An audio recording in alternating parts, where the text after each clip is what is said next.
Oh, everything's out of whack. Everything's out of whack and my air conditioner's on. Oh god, I can't even see the chat right now because I had a chat window open, but I don't know YouTube's interface, so it went somewhere. Go live. I'll click that. Right now? Is that what I click? I don't know what I click. I'm learning. This is a learning process.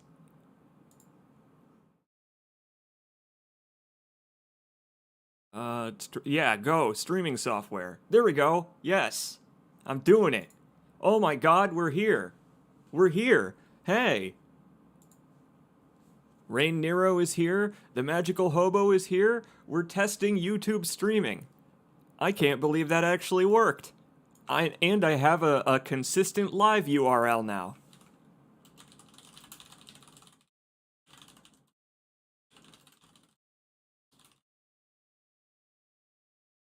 Hey, hey, let me get up real quick. Let me get up and turn off my air conditioner. I didn't expect this to work so fucking easily. Wow, get owned, Twitch. It was one button to stream to YouTube. All I had to do was select Twitch to YouTube in OBS, and OBS was like, "Hey, homie, you seem to have a YouTube account. Do you want to connect it?" And I was like, "Yes." And it was like, "Cool. Hit start stream to go live, bro." Fuck Twitch. And I was like, "Yeah, fuck Twitch, right?" What a world we live in. All right, I'll be right back. Ugh.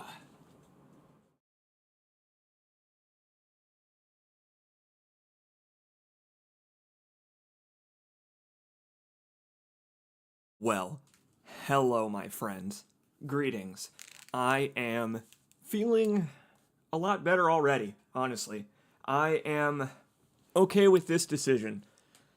Telling Twitch to go fuck itself will do nothing, because I am a small-time creator.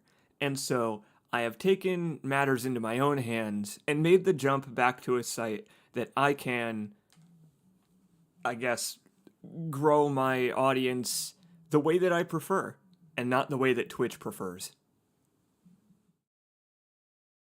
So today we're going to be, I don't know, setting up streaming on YouTube, testing that out.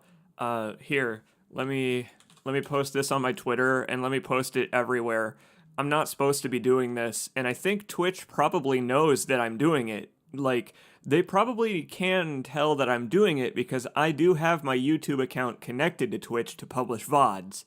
Although I do use a separate VOD channel now, so maybe even if they do have that technology, they won't know in this case.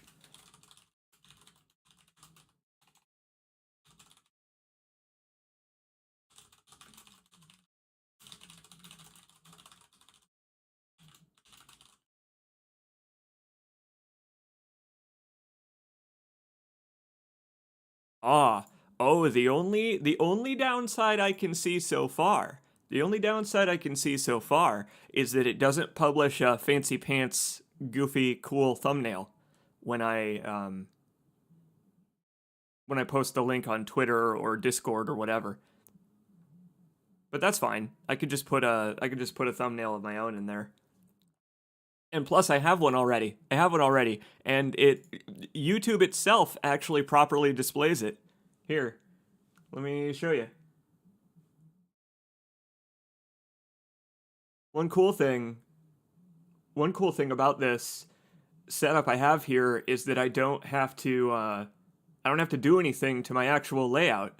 I can, all of that stuff can stay the same.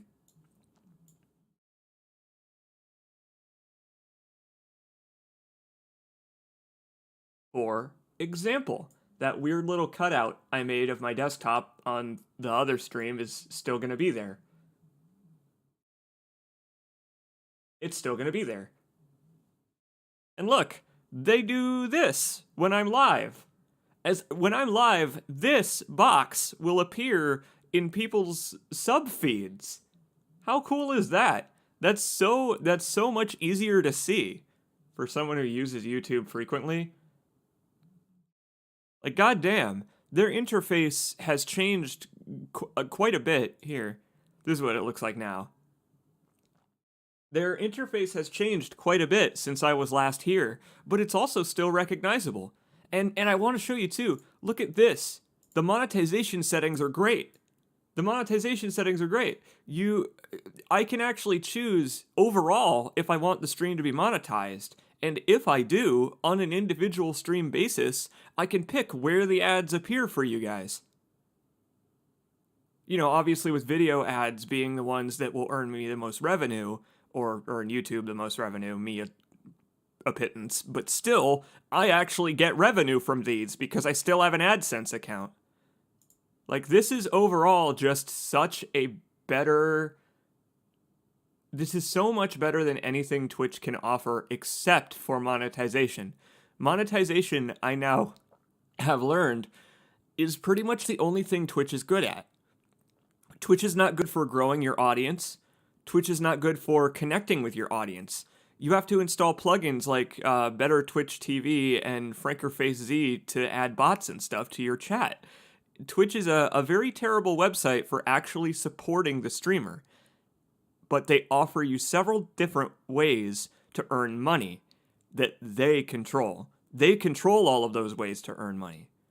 Here, you earn less overall from your contribution to the monetization. You earn less overall, but you can control it more when and where it appears, aka how it fucking bothers people. Like, let's call advertising what it is, right? Advertising just fucking bothers you into trying to buy something, and I don't like that. I don't want to push that on you, especially because I will literally never approve of any product that will come on your screen in an advertisement.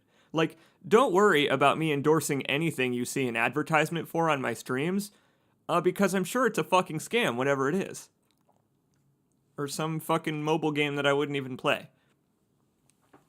But the point is, they are now at least compensating me for pushing that on you on this website. This website versus Twitch actually compensates you for when they do that. And do they need to do that to keep their website running? Actually, in YouTube's case, yes, because YouTube is still operating at a loss. But the point is, they're a big billion-dollar corporation that could support it out of their own pocket anyway. It doesn't need to support itself. They don't need to support themselves, no. They don't need to reach into your pocket and my pocket, but they're being a little bit more fair about it when they finger our pockets versus on Twitch. So, fair enough, I suppose.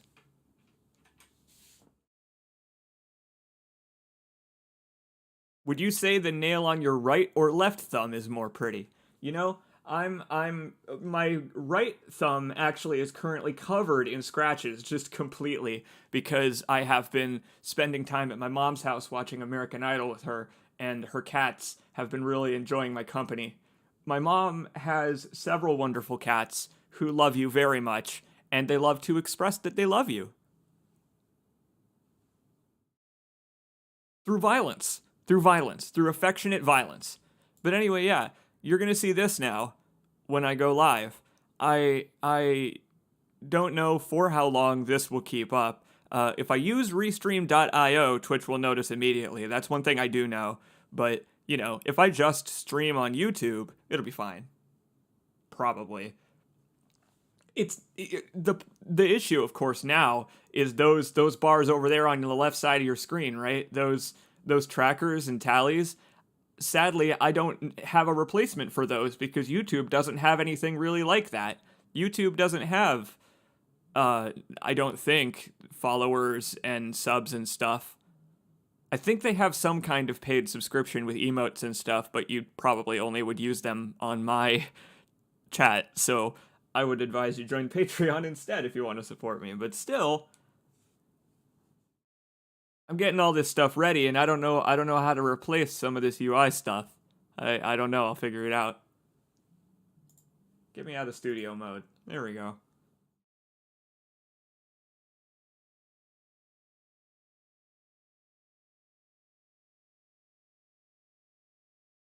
Only thing about YouTube's stream manager that bothers me is that the chat is on the right side of the screen, and I would need it on the left side to be visible. I have to pop it out myself.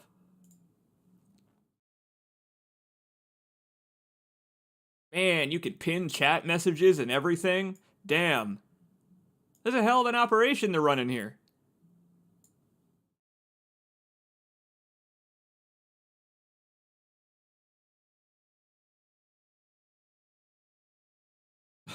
I don't know if I like the little ninja guy when you pop out the chat.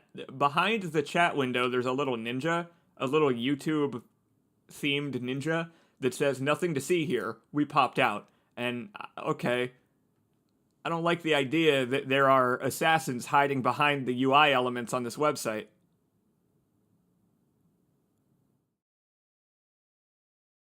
Guess what didn't give me an alert? Well, in that case, that's there should be more consistent alerts. There should be more consistent alerts from YouTube, but even in the event that there are not, I've still got the Twitter and Discord. They were always more consistent on YouTube, actually, even if it uses a splinter version of the same system. Like, that whole thing about me complaining about Twitch's notifications still applies here. It is still spread like a virus through your notifications, where you won't get one unless another viewer gets one and clicks his, at which point it'll send one to you. It uses the same system, but also notice on YouTube, it pins my stream to the top of your subscribers list while I'm live. And if you go to my channel, it'll show you directly that I'm live above all of my videos. So it's the same system, but so much easier to find out if I'm live or not. It's so much easier. Versus on Twitch, where it's a teeny tiny little 32 by 32 icon. Ugh. 32 by 32. Okay, so, I don't know what there is to test now. Let's test some things. Here, let me test. The audio and the video and stuff should be mostly the same, but I do recall that on YouTube, you need a higher bitrate. On, excuse me for clearing my throat so much. I've been talking a lot recently. Like I said, hanging out with my mom watching American Idol. What is it? I remember that you need a higher bitrate on YouTube to get equivalent quality to Twitch visually. On Twitch, I needed to stream at about 8 megabits per second to get the video quality you saw there. Whereas on YouTube, it needed to be about 16 megabits. Adam in the chat says having it at the top of their subscriptions is, in fact, how they noticed it. Dope. As someone who more frequently checks the YouTube sub box, this will catch my attention more. That's what I was hoping for. And do you want to see? Here, I'll pull my desktop back up here again so that I can show you the reason I noticed that. Here's how I noticed. Are you going to live stream your American Idol audition? Well, I did do that one live stream of Control where I rapped over all of the boss fights.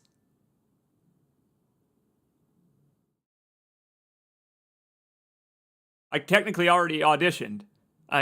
Now I qualify for the Astro Space program, I'm pretty sure. But anyway, I think I've already shown this, but you can already hear it.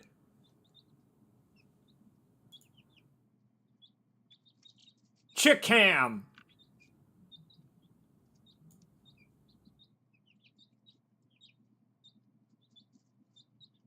Yeah, so Chickcam is how I noticed that YouTube live streams do that, where they pin that here. Here's a link to Chickcam. But, yeah, I noticed that YouTube live streams are pinned to the top of your sub box, and it triggered this kind of, like, thought process in my head where I was like, I discover streams this way. Why don't I go back to what I know? Can we just do this? Let's just sit on the starting soon. Let's just sit on the starting soon, and we'll watch the little peeps. Look at them, they're getting so big. I've been watching them since they were born. Which one? This one. That one. I watched that one be born. It reminds me of when I was in elementary school. I live in the Midwest where 4-H stuff is huge, so we would always have an incubator in the classroom. And I remember when I was a kid, we went around in a circle holding the little baby chicks and stuff after they were born. Oh, it was lovely. So yeah, that's a thing that they do on Something Awful every year. And since, like, man, I think this is the 10th year of it, or more even. Yes, also, YouTube has the ability to pin streams, to schedule streams. So I can tell you guys, right, when a stream is going to go live in advance if I want to schedule an event or something. Or watch a video together or something like that. So much more possibilities having stuff in one place. You may recall, if any of you folks that are here now, welcome everybody, by the way. You folks that are here now, if you were here when I made the jump to Twitch back in 2019 or so, 2018, I had that dilemma where I was like, I want to keep things on one platform.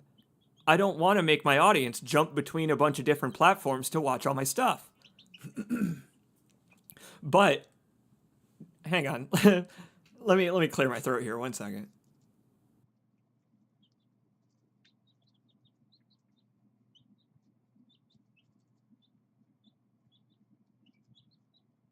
But I was I was reminded that you can push VODs from Twitch to YouTube. And back in 2018, it took a lot longer. It was a lot more annoying of a process, and it was a lot harder to manually archive them than it is now. Now it's a whole hell of a lot easier with their updated interface and shit. But even still, right, that counter argument convinced me to make the jump quite well. It was, but YouTube has outgrown Twitch in terms of its capabilities now. And so we are back to the website where I can keep everything all in one platform. I now have a VODs channel. Yeah, exactly. We've come full circle. We we came back for the same reason that we left, basically.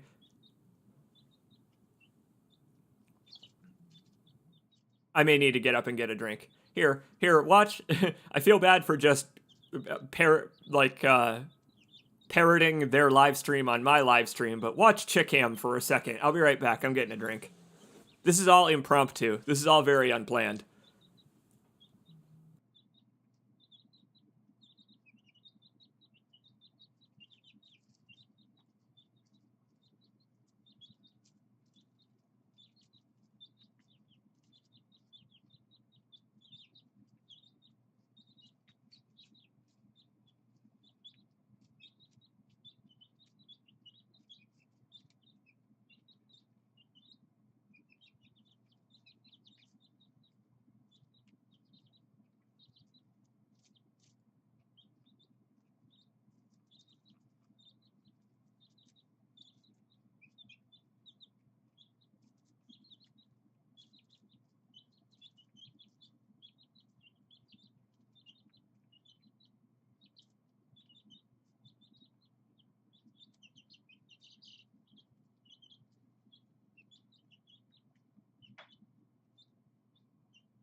All right, I'm back.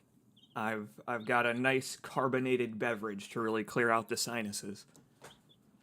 Oh man, I'm with you, Draz in the chat. Draz in the chat says I miss Hitbox. Yes, Hitbox I think was a great middle ground, but they fucked it up hard. Man, Hitbox fucked up their actual behind the scenes project and site management. That was a good example of how not to do a competitor to Twitch in terms of running a business. It would be so nice to bring back cjacobs.us. You remember that? I remember. Oh, God. I gotta go back to some of the older VODs where I showed off cjacobs.us in progress and all of that. That was such a fun little project. Colburn is such a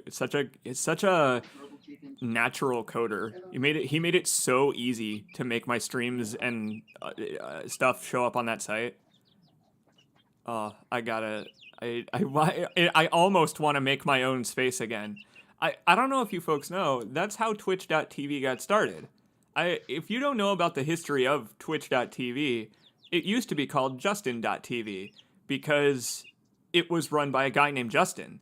He created a personal website to do a fun college social experiment called life casting, where he would broadcast on his own RTMP server his life. He just had a couple of cameras set up in his dorm room, and he would chill out there and talk to people while he was studying or sleeping, I guess. But you know, he didn't have a camera in the bathroom and all that. And it took off. Justin.tv as an idea took off, and other people wanted to do their own, but streaming was not really possible back then. You couldn't really there weren't any websites that were a communal place to stream. You had to run and host your own server if you wanted to live stream video. And so Justin.tv, he opened up the server to other people who wanted to stream on it and gave them their own pages. And from there, they started to manually approve more life casters. It was originally for life casters. I think, God, what's her name? There's one that's still a YouTube creator to this day. Jenna Marbles is not her name. Justine something, I think. There's a few of those life casters that are still around, but after that, Twitch, I guess Justin.tv transformed more into different types of content with categories for different types of channels. It was run almost like a DVR type of thing. And it was cool. It was a really cool, unique thing. Sites like Ustream, and oh god, what were the other ones? Fucking Stickam. Stickam was for porn, I remember. You don't stream on Stickam unless you want to stream among like questionably aged people who are doing lewd things.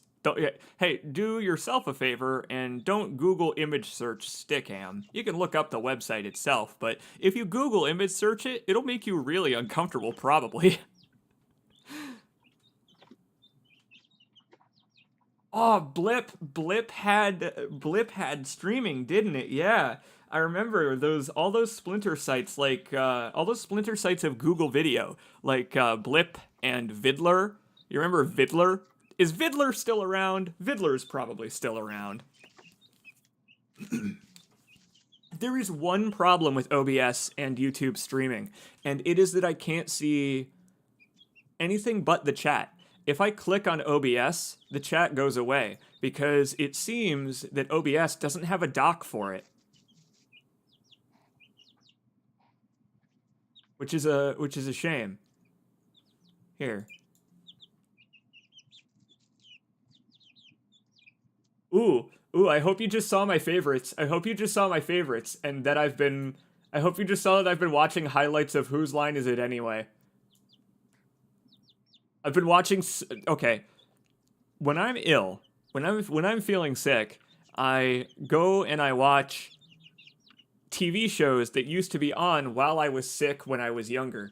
It's always comforting to me. And I remember sitting there with my bowl of soup while all those other kids were at school watching daytime marathons of Whose Line Is It Anyway when everyone's at work and no one will be watching. It was like, whatever. Let's just throw on like 4 hours of improv because why not? Whose Line holds up. It's still funny as fuck. But I do that. I watch like old game shows and stuff, and it's cozy.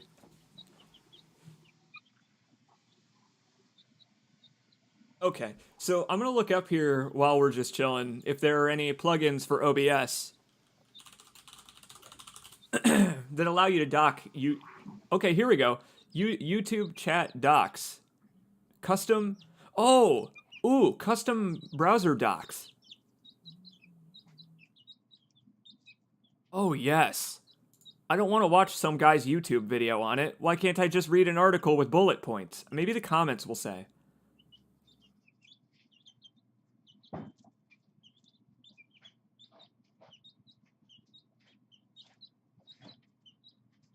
Yep, YouTube streams are rewindable. That is another excellent thing about them is that, and the funny thing is, I can actually enable that and disable that per stream. I leave it on because I like telling people to go back if they've just shown up. Like, I actually do that a lot on Twitch where I'm like, hey, Ted Anderson, for example, cool that you just showed up. Sadly, you just missed something cool. You may want to go back and watch. Like, I do that a lot. And on YouTube, people can actually do that without having to go to a whole new tab and open the VOD of the currently running stream in a new tab while pausing the current stream. Like, that shit sucks. It sucks. Sorry for losing my voice a little bit. I guess I don't need to be sorry about that. I've been weeping a lot lately. The ugly duckling chicks. They're in their ugly duckling phase now, sadly. Except for this little dude in the back. This little dude in the back has kind of stunted growth. So this one is smaller than everybody else. She needed to be hand fed for a little while. Shit, what was I gonna say? Oh, I was weeping a lot because I really was devastated. I felt like Twitch killed my livelihood, and they have scorned me to the point where, like, I don't care if they reverse course. I'm not going to go back to banking on their website for my living when they just randomly decided to completely alter their monetization system. Like, that kind of uncertainty is exactly why someone would leave a job and not come back. Like, that's the perfect it's the perfect justification. And I'm glad they gave it to me because so far this is much better. Let's see. Let's see if there are custom... Let's see if we can engage YouTube in custom docking.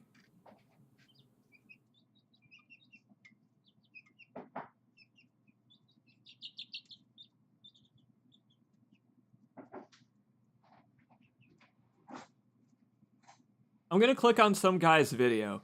I'm gonna click on some YouTube video.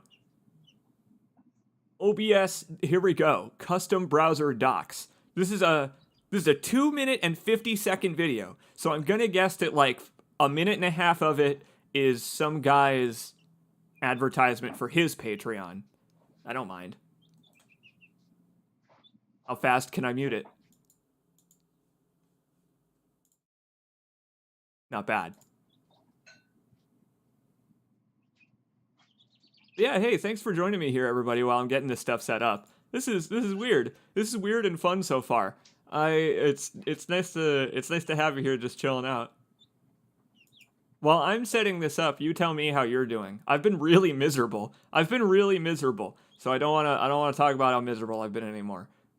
You guys tell me how you've been doing. If you've also been miserable, my sympathies.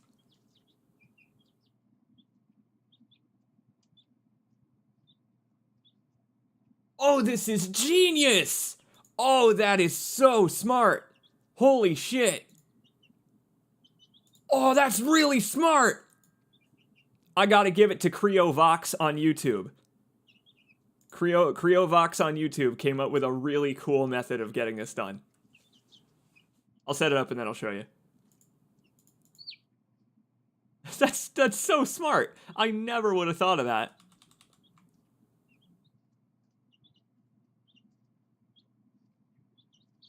I gotta get the perma link for my pop-out chat.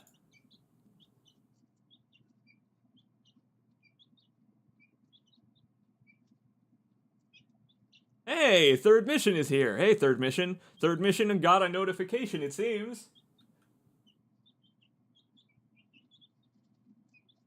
Or at least the stream is showing up on devices other than computers. Like you can watch my live streams on a phone.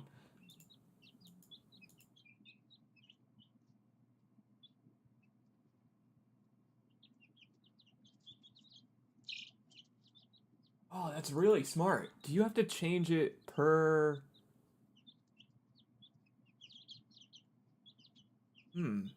Interesting.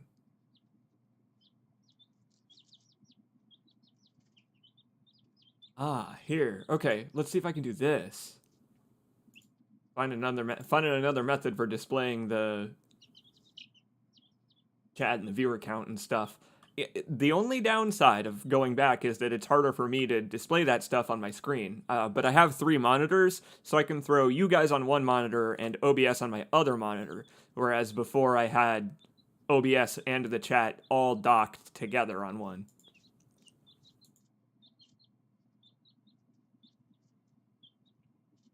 Let's see. Docs, custom browser docs, YT. Bop. Oh, that's so awesome that it just works like that. That's so cool. Barotrauma? What is barotrauma? I can now see the chat again. Barotrauma sounds like when your parents force you to join high school band, but you don't really want to play an instrument. That's what barotrauma sounds like to me. Or maybe like a theater. You have to join a theater group.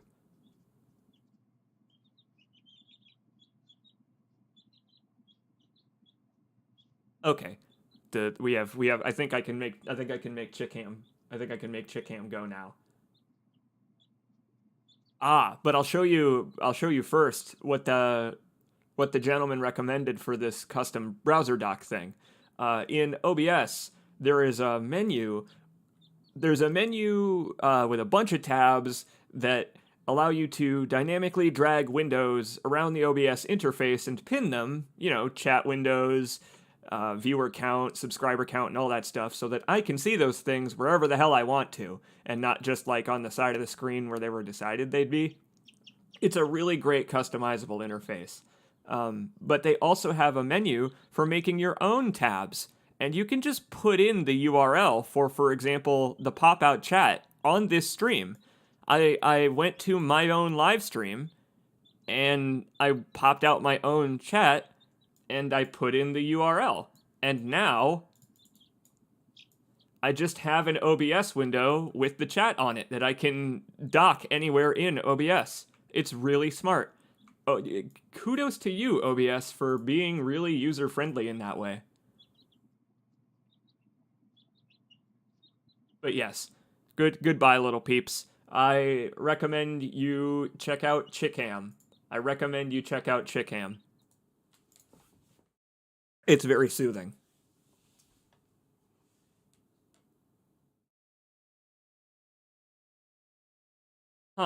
Multiplayer submarine survival game on a moon of Jupiter.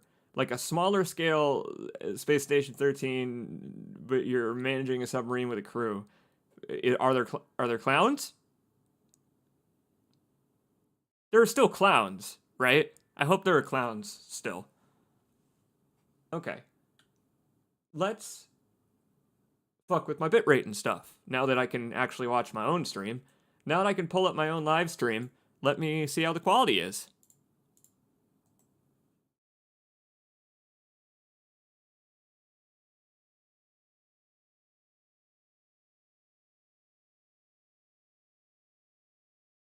Pretty bad. It's not as good. It's not nearly as good as Twitch. Let me update. Let me change my bitrate. So here's a difference between the allowed bitrate. Honestly, this right here is the perfect example of how Twitch has fallen behind YouTube in recent years.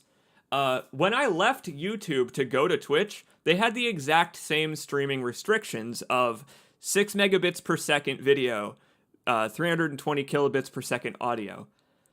Well, YouTube encouraged you to ignore that restriction. They had a tick box to ignore that restriction if you wanted higher video quality in 1080p and beyond, which is what I did. Twitch didn't allow that. Twitch caps your bitrate at 8 megabits per second no matter what you stream at, even today. If you stream at above 8 megabits, it'll just cut off that extra bandwidth in quality. It'll just hard line say, we'll just drop those packets and we don't care that you're wasting our bandwidth, whatever. And if you go too high, they just won't start your stream. Here's the difference. Twitch allows a maximum video bitrate of 8 megabits per second. YouTube's is 51 megabits per second. So,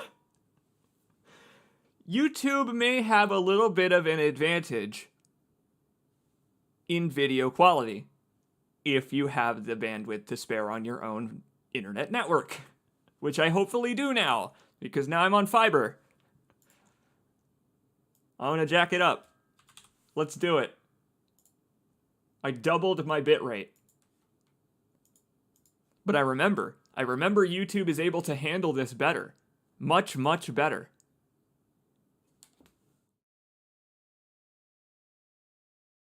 Twitch's ingest servers are shit, by the way. If you've ever wondered why they have that hard line. Yeah, let me look. Let me see how different it is.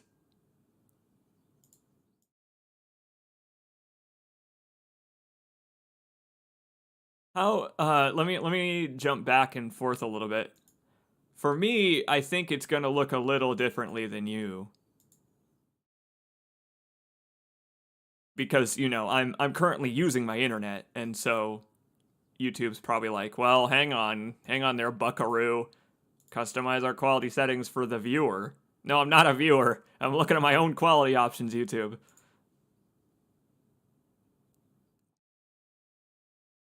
Yes, so what difference was there? What are you seeing? I doubled the bitrate, but I'm not sure if that affects.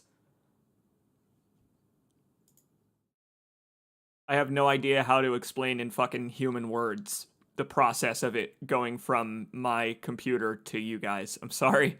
That's, I think, the limitations of my ability to explain this shit out loud is when it goes from ingest servers to displaying on your internet. I have no idea the conversion process. That's the limitations of my knowledge. Because that's the type of shit you can't know about, because it's on their end.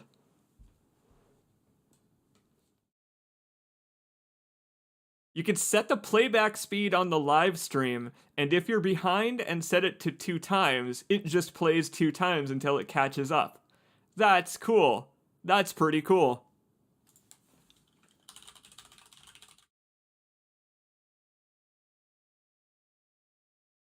Oh, wow. They recommend at least 12 megabits per second. Okay, let's jack it up even further then. Yeah, let's try going to 25. No, we'll go to 24. We want to do multiples of 8. Computers like multiples of 8. Hey you, if you're watching this and you're a computer, thank you for liking multiples of 8, the hardest to fucking multiply number. No, you know what? 7. Fuck 7. 7 is the hardest to multiply number.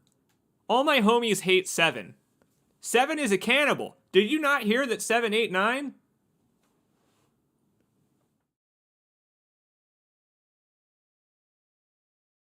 Unless it looks like a potato, I never notice things like quality and frame rate, to be honest. It's true. There are, I'm sure, only a handful of people who actually are watching a live stream for 1080p video. What I care about is motion. That's why I'm leaving up the starting soon here, is because I have this nice, like, slow but very disruptive motion. It's these thick black outlines. It muddles up the bitrate and makes it kind of hard, you know. It's a test for YouTube almost. 7 sounds pretty based, TBH, says Squares. Oh, yeah, I get to call you Squares again. I'm not gonna do that. I won't. But I do like that. I do like when people spell their own names in fun ways. Here, let me pull it up again here. See if I see any difference.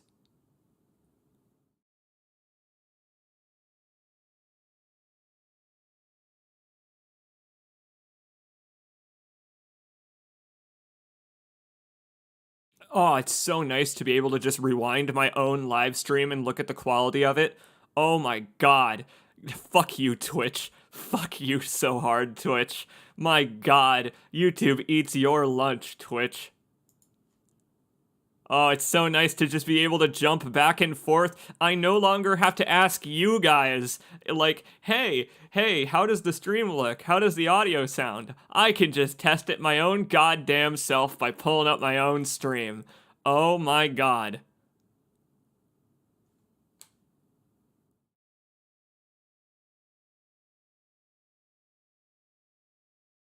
Honestly, this is really stable for how much of a visual test this is.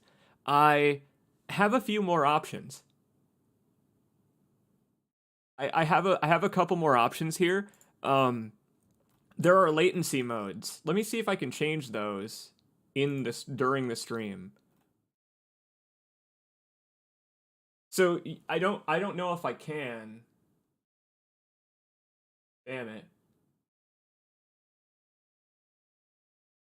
Uh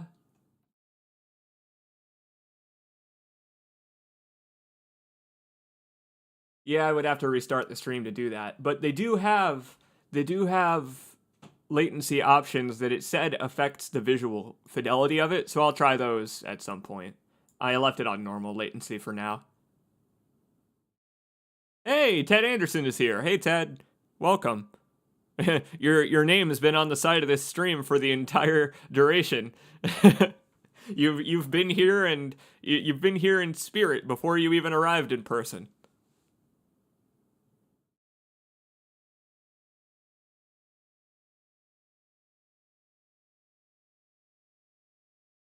Yeah, so Draz is correct in that I've received that feedback a lot.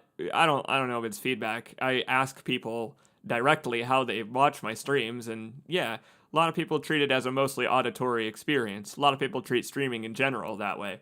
So in that way, the video quality is even less important, right? Because I don't mind, honestly, if you treat it that way, because the commentary is where the entertainment comes from.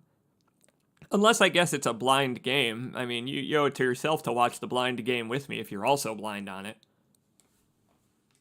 But other than that specific circumstance, yeah, man, like, watch my streams however you enjoy them.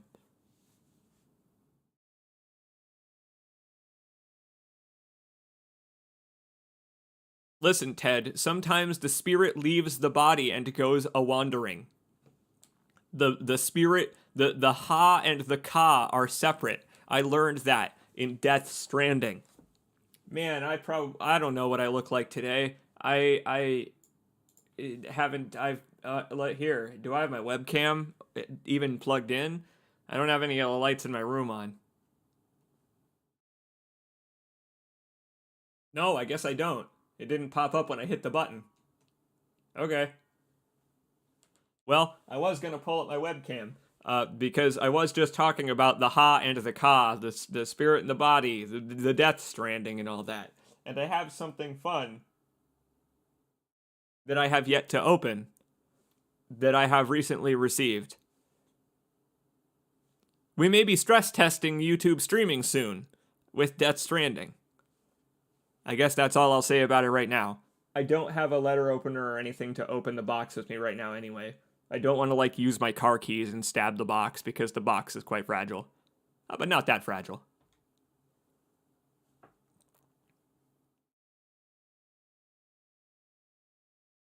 I thought you'd been watching Moon Knight. What's that what's that meme that's been going around? I'm like a combination of Batman and Moon Knight. No powers, all the mental illness.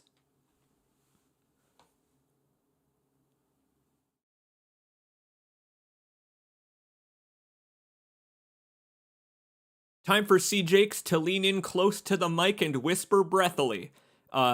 You will never catch me doing that unless I'm imitating someone on the stream or like you know, okay. If I ever play Postal and encounter a pervert who whispers at you creepily, don't worry, I'll emulate that pervert to a T. A perfect pervert mimicry is what you will experience. But I wanted to put on my webcam specifically to test static video, but that's apparently not going to work. So Let's play a goddamn video game. Why don't we? Let's do it. I'm going to launch Rogue Legacy 2, and we're going to play Rogue Legacy 2 because I've been playing a lot of that recently. I think I'm probably just going to start at the save file that I'm in the middle of right now. If I do more Rogue Legacy 2, I'll start a new save file because the game is really, really charming. I like Rogue Legacy 2 a whole hell of a lot. It is a wonderful, wonderful follow-up to one of my favorite roguelikes. Yeah, exactly. I'll mimic a pervert. I gotta unlock the pervert mimic soul bell so that I can ring the soul bell, and then me wearing a trench coat will come out and attack people. It'll just be me, but you don't want to know what's under the trench coat. But don't worry, you'll find out. A pervert mimic, a simulate creep. Okay, Steam. Steam has launched. Let's see if the video games look good. No, you don't gotta capture Dark Souls Remastered. We're playing a different game today about raiding castles that are full of hollow suits of armor to complete the quest of a lineage long abandoned. It's not Dark Souls. It's Rogue Legacy 2.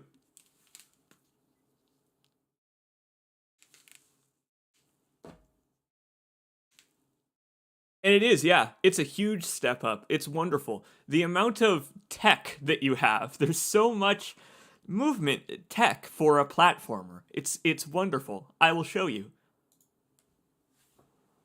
Launch the video game. Is it going to be loud? It is. It's going to be loud. Uh-oh. I don't think the volume slider applies until you hit start. So the main menu music might be a little loud.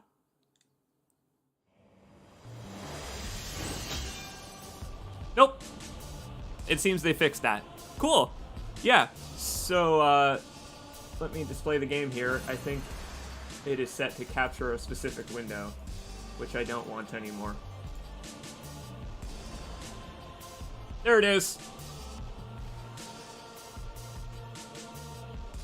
Yes, so Rogue Legacy 2 is a really fun game, but that's not why we're here today. We're here today to just chill out and test out YouTube streaming. So let's do that. Let's do that and see what it's like.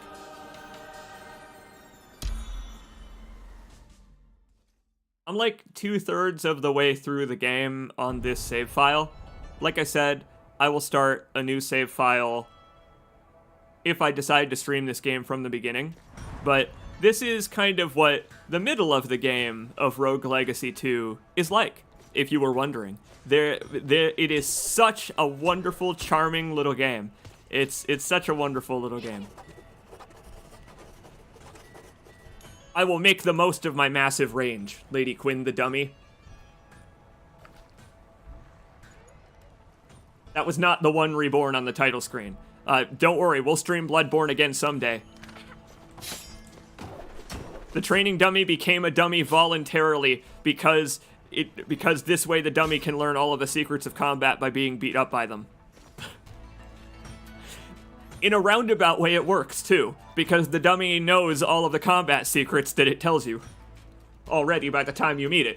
So, well done, Lady Quinn. It was a good decision on your part. Oh boy, we probably don't need to customize any of this right now. I don't honestly remember what I was doing.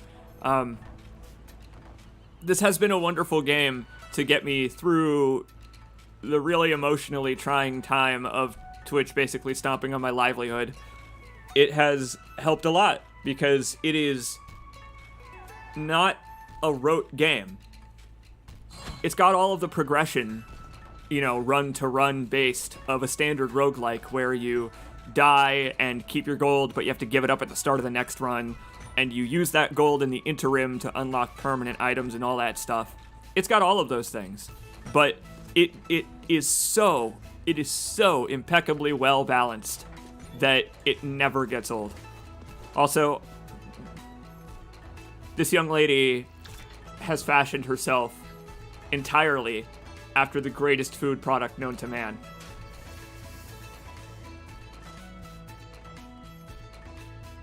I just wanted to point out that every aspect of her is a pizza. I mean, even her clothing is a pizza. The robe that she's wearing is pizza shaped. Impeccable. That's outfit coordination that even I couldn't hope to match up. I don't have the equip weight for it. And hell, whenever you get tired of the roguelike, there's this big giant haul of trophies that I haven't even begun to collect yet. I haven't even started to collect these. And a jukebox that I haven't talked to. Hello, jukebox. Cool. But yeah, there's this fella who I am, I guess, now helping overcome the traumas of the past around the castle. I have traumas to collect. I have to gain empathies and other such odd collectibles. This is a game very focused around empathy. I really, really like the writing of this one. They took a wonderful little theme of the first game, right? Which was that every character had a disability of some kind, and they worked it into the entire game world, not just your character and the rogue legacy, the titular rogue legacy being spoken of.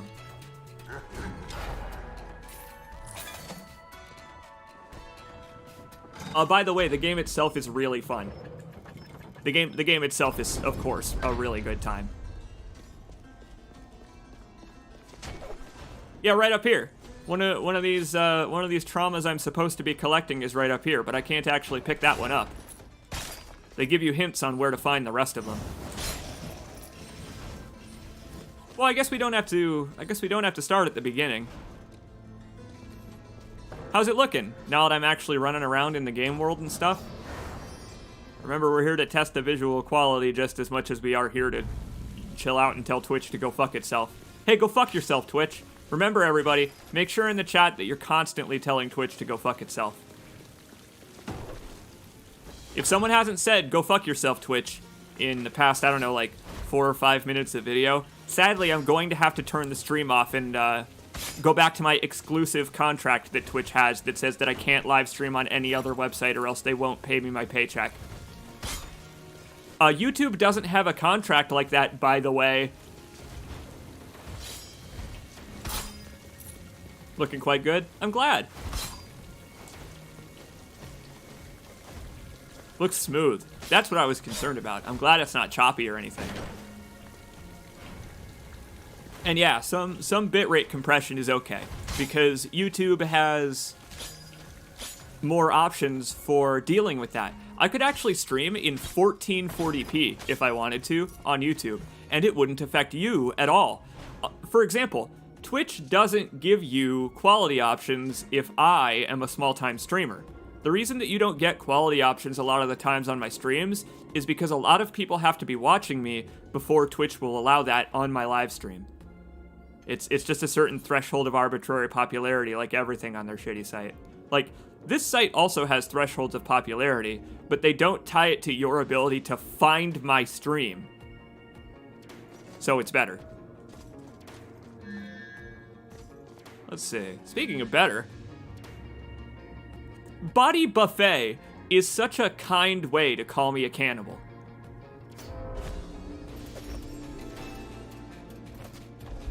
But yes, it wouldn't affect you at all, because you always have quality options on YouTube. If you can't watch the stream in 1440p because of your internet settings, you could always watch it in a lower setting. Just like it's a normal YouTube video, and it has a normal YouTube video URL, this URL you're currently watching this stream on will be its archive URL. So for example, if you like fall asleep or have to get up while the stream is going on, it will just pick up where you left off. On this, like, this will be its permanent residence on my YouTube channel, and I always thought that was really, really smart. Like, I just think it's so smart that they are able to preempt that. If you've ever wondered why YouTube, quote-unquote, forces you to broadcast, you know, to schedule broadcasts instead of just hitting the go live button, It's because that's how they're organizing the video in your YouTube video list. It's really clever. It's one of the only good video decisions I feel like they've made in the organization of the new studio stuff. I'm glad I now get to take advantage of that. Fuck you, Twitch. Who wants a body buffet? Body buffet, shoot!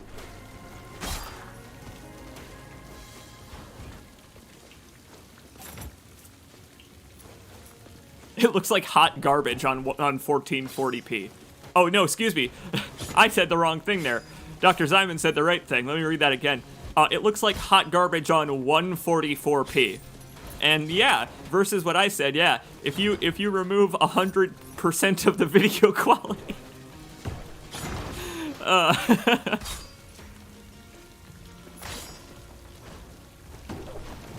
I feel better. I feel better, honestly, knowing how easy this was. I apologize to those of you who were here on the stream the other day for sounding so upset and scatterbrained about it. I was fearing that this would be a really huge pain in the ass to set up, but it wasn't. Now the only concern is setting up, for example, a monthly gold donation bar to replace the income I was getting from Twitch. And, I feel like that's better anyway. That's better anyway than subscriptions, because it doesn't bother the viewer monthly about re-upping their support. Oh. There's just so many better avenues that they put so much less stress on us. You and me. Oh, my nightmares, why? Realizing that you could spin kick off of the projectile that those nightmares shoot at you, I think, was one of... Oh, I could do it. Yeah, there we go. It was one of the early eye-openers that this game has so much movement capability and tech in it. Like, I've only been jumping twice, but I can actually jump 3 times now. I can jump 3 times now. I can dash twice the distance, and I can dash through purple projectiles. My spin kick actually hits to the side, which they don't really emphasize that as much. They make you do it, but they don't emphasize it nearly as much. And yes, Patreon overall still will be the best avenue for directly supporting me. I get the most out of your money from Patreon, but I understand that quite a few people don't necessarily want to use it. Like, Patreon is my primary platform, and I think it always will be because, I mean, hell, it's my primary source of income.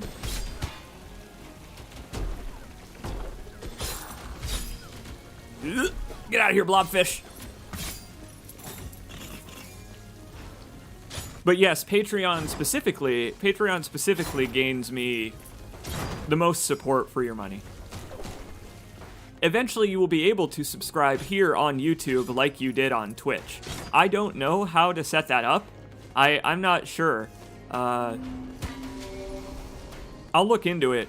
But they have this thing called Super Chats where you can, like, donate on YouTube itself and your chat will pop up and get pinned on top of the window and stuff.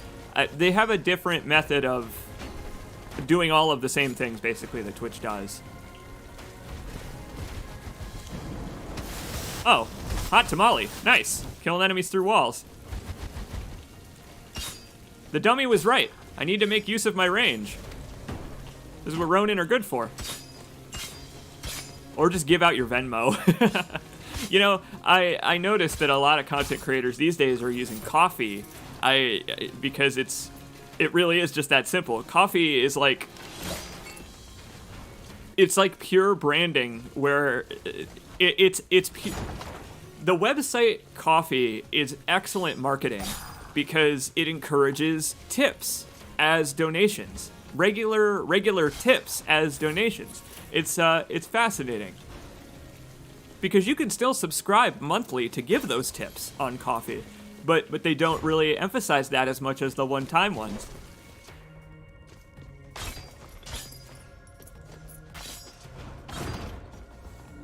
You know what's honestly kind of nice is not being able to see the chat, or excuse me, the viewer count. I can see the chat. I'm not just intuiting what you're saying by reading your minds through the internet. YouTube hasn't added that functionality yet. You could only do that on Hitbox. That's why I miss Hitbox so much, is because I can't read your minds anymore when I'm streaming Dark Souls. But yeah, there's no pressure because I can't see the viewer count.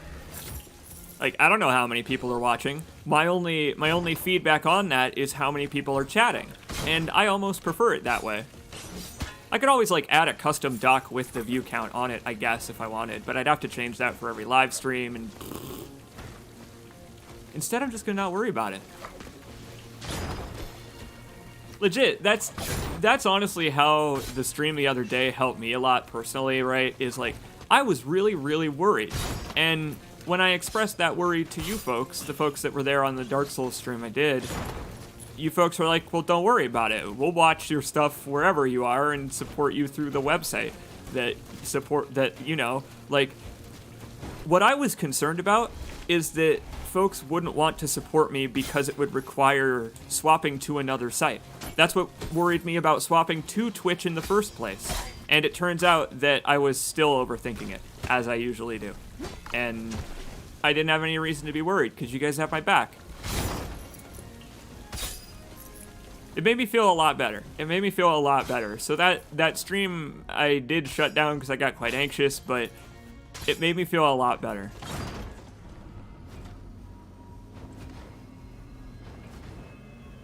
This one doesn't seem that hard.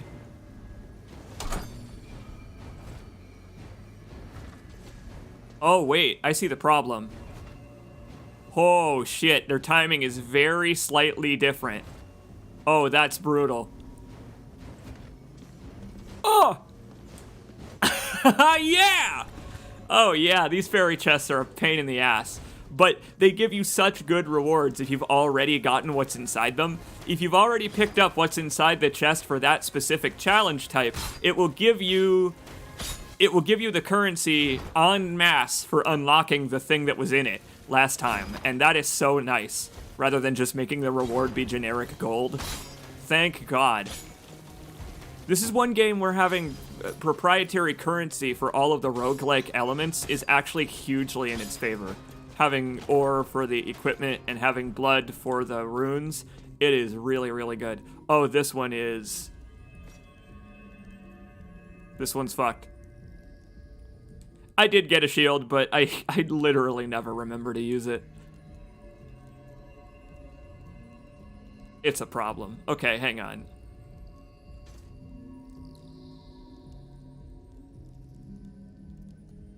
Oh, you can't really figure it out. You can't really figure it out from up here. Damn it. All right.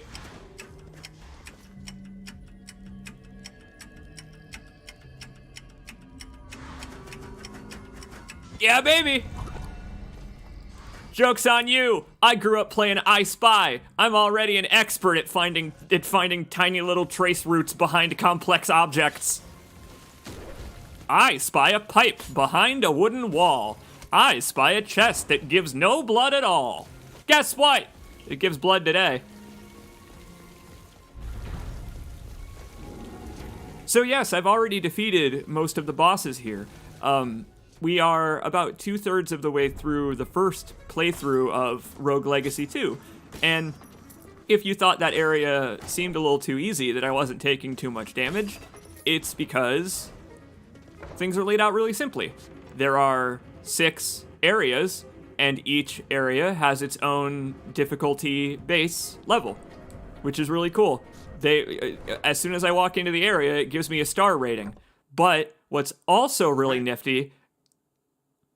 Hey, Nighthand! Nighthand donated $5 to your pal C. Jacobs. Thanks, Nighthand. Those still pop up, by the way. Streamlabs donations still work the same way. I think in the YouTube description, I still have a Streamlabs link. But yeah, those will be how you fill up the monthly gold bar. That stuff has not changed because that's an external third-party site. But yeah, Rogue Legacy 2 is awesome. because it is basically the entire first game with a second game built on top of it. Basically, it reminds me of Ziggurat. When I streamed Ziggurat 2, I was talking about how it was, what they started with was remaking Ziggurat 1, and then they were like, okay, now that we've remade Ziggurat 1 in the new engine as a test of the engine, now let's make Ziggurat 2 on top of it. And this feels like something very similar with these wonderful models. These are 3D models, by the way. This is something that blows my damn mind, is that this is Enter the Gungeon style, where this is a 3D Unity scene, or whatever engine this runs in. Like, if you look really close, you can see that there's almost like a MOBA style outline around my character. It's really cool.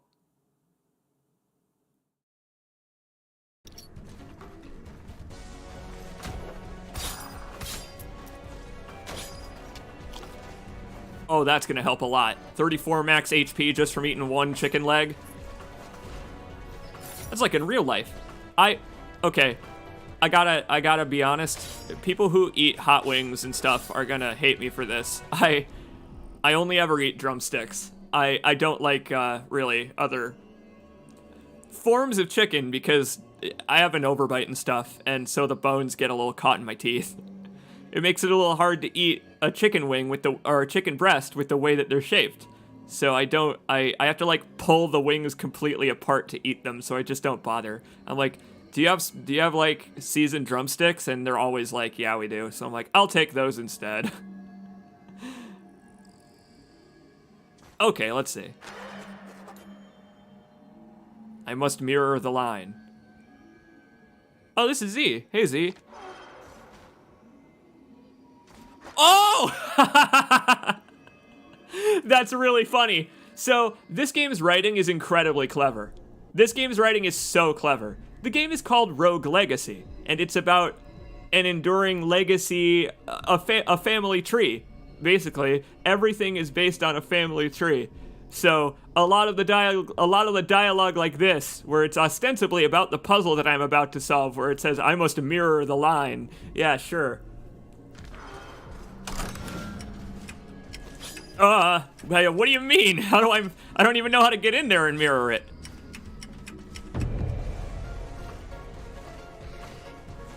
Oh.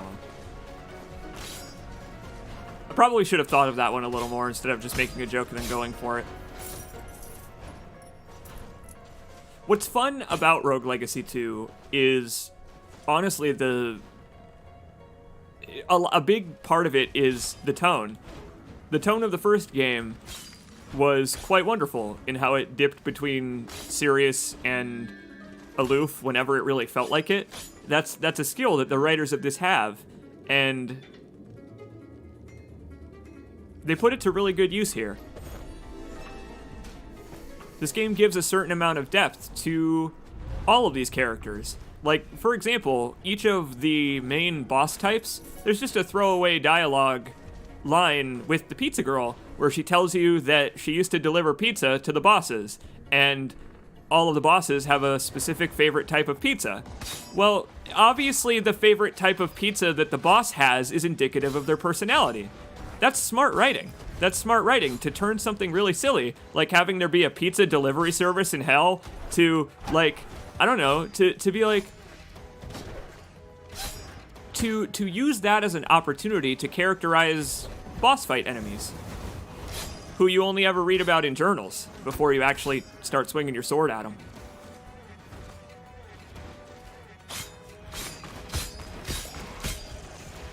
Man, I'm not a fan of Ronin, but if you treat Ronin carefully and slowly and just actually stand still swinging your sword instead of running around like a bat out of hell like I do, it's powerful.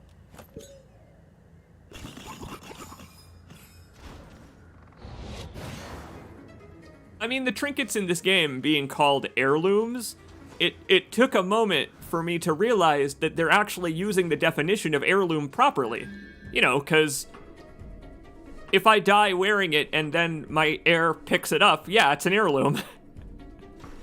It makes me realize how many video games use the word heirloom as they use it wrong. Because you're not the direct heir of the person who had it. In this game, you're the direct heir of the heirloom.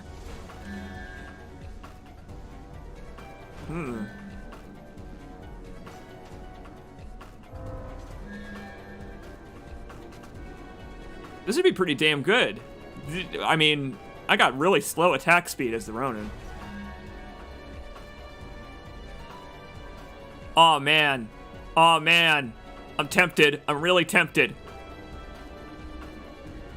Especially when I have that bonus that I gain max health for eating food while at full health. All of the food will increase my health if I can't take any damage or else I die. That's a bad idea. With movement and attack speed that slow, I don't want to do that. Usually I would take it because this is something really, really clever about this game. I love this about Rogue Legacy 2. I could have taken that and then gone all the way back via teleporter to the first area of the castle because I left it. I left the first area of the castle untouched so that before I go to the end of the game, we can go back to the front of the castle and clean up. And refill our health and stuff on easy enemies. It's brilliant. It is brilliant game design. More video games that are in the roguelike genre should let you go back to other floors. That is such a simple thing that 99% of roguelikes don't let you do. They limit the level you're in. Hey, pizza. They limit the level you're in as a way to keep you from taking things between areas. But this game doesn't let you bring anything into the castle anyway, so they don't mind.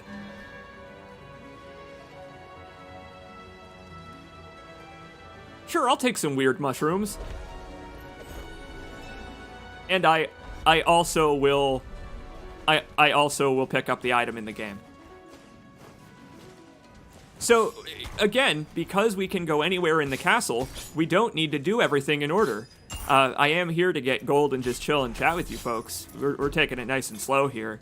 But if I want to just beeline to wherever I am in the progression and have a tougher time with fewer items, but just fight the boss and make progress in the game, I totally can. You can be goal-oriented in this.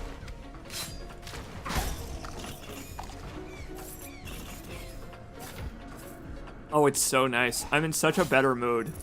I'm in such a better mood today, now that I have my goddamn game plan.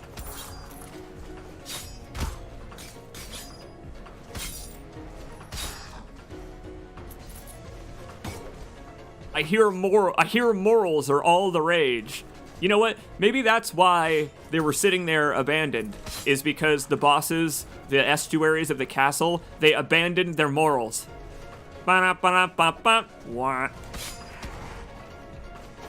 Which is fine. I picked them up where they left them off.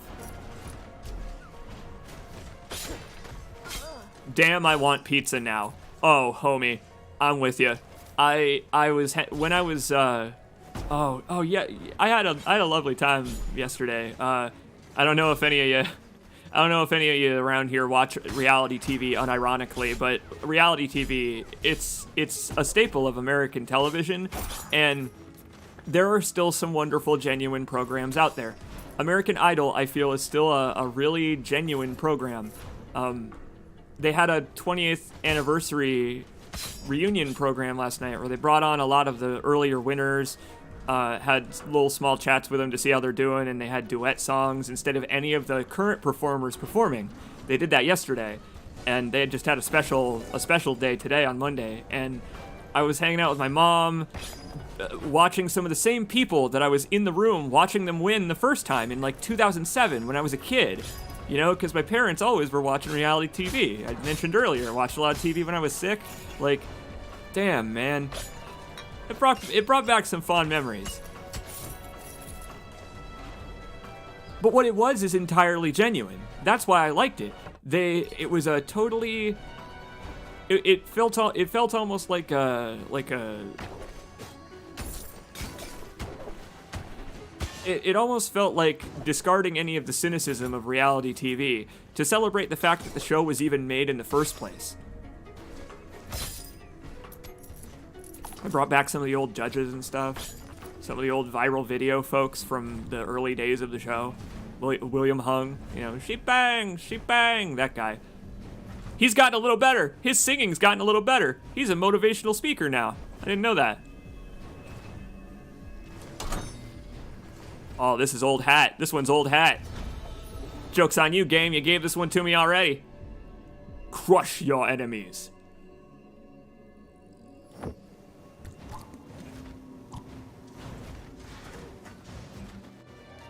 American Idol would be fine if the majority of the season wasn't about mocking people. It's not anymore, necessarily. They definitely play up the folks who go in with an intentional persona to try and capture the attention of the judges. They always did that, but they're less directly mean about it now because it's pretty obvious what the person is doing, versus back when the show was new, where sometimes people would come in with really, really strange ideas of how to get attention from the judges.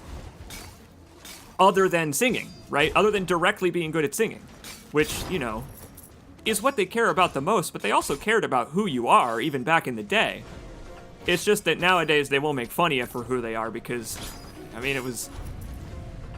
it wasn't really cool to do that to people who were just putting themselves out there back in the day. That's actually what William Hung's motivational speeches and stuff are about. I looked that up. I looked up what his speeches are about, and it's actually about his experience with American Idol and how it was a positive thing. How it could have been really negative, but being on the show and being made fun of and all of that stuff didn't feel like cruelty to him because he chose to expose himself and put himself out there. And the way he took it, he feels other people should take it. That it was a failed attempt at branching out. That's all it was. And the result of it is he came on the show last night and got huge standing ovation applause just for being, hey, it's that guy. And then he got to say that he's a motivational speaker and everything. Just he promotes the idea that stuff happening isn't the end of your life. And I think that's really cool because the show has transformed to such that it isn't the end of your life anymore to be made fun of by Simon Cowell. That's no longer really an element of it. And in that way, it's different than a lot of reality TV. I have a certain amount of respect for it for not being so much that way.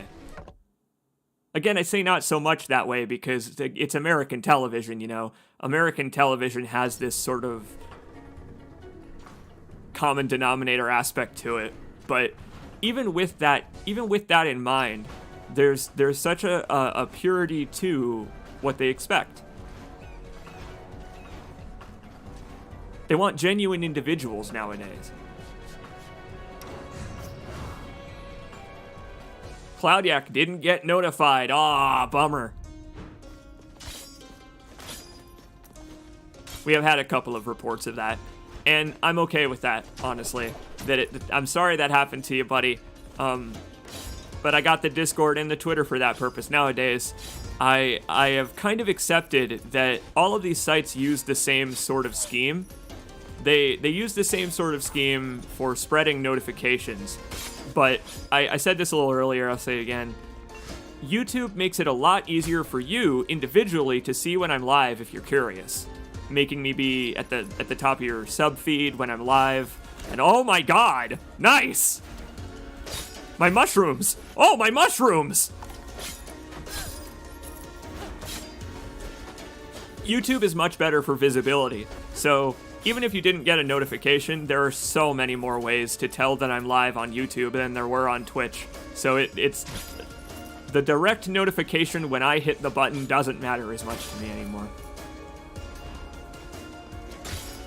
But either way, welcome.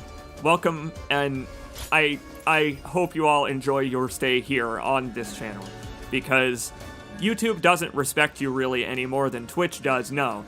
YouTube cares about as much as Twitch about small-time creators. But the visibility aspect is what I always cared about. Your ability to watch my shenanigans. And now you can. Oh, this is a tough choice. Oh, boy. Whoa. So, if I take this, we will lose 40%. No. We will lose 60% of our max HP if I take this. but we will gain, I think, 40% bonus damage. On a Ronin, that's a lot. God damn you. I'll leave that. You know what? Again, what's wonderful about this being open-ended is that I can just leave it and come back later. There are items that give you more resolve, which is basically the currency in that top left, the white little soul icon. If I go under 100%, I start losing max HP. But you can regain resolve through a couple of items, and if I find those items, I could make this run go on a little longer. Go kill enemies in order to get my resolve back.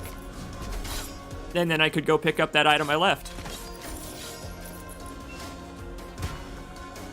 I'm enjoying seeing some competent Rogue Legacy 2 gameplay, says Liquidy Poo, as I get eaten alive by a mimic. Thanks, buddy. I appreciate that. That's a fine compliment because I have played so many dozens of hours of the first game. I'm so glad that I was able to just pick it up. It's wonderful how it feels like a natural evolution of the first game.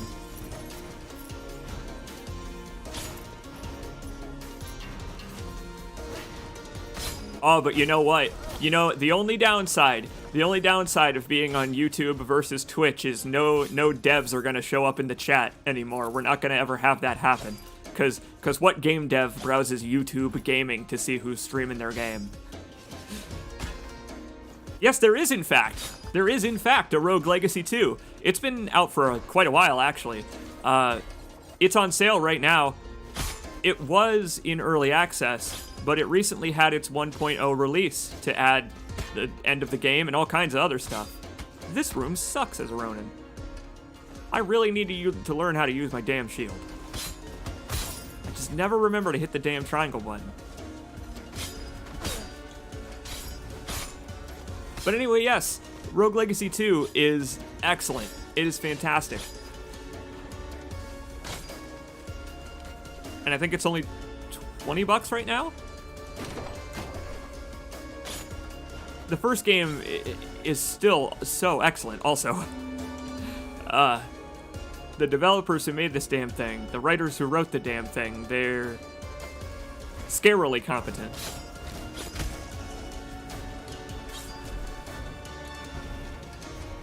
This game has a fun way to present all of the usual trappings of roguelikes. I was attracted to this game because of each of your characters having a disability. What is my character's disability? Oh, it's masochism. So we've had a gold bonus this whole time because my character is a masochist and I haven't realized it. I probably should have... I had already selected this character when I started the stream, so I didn't get to look at their stats or anything.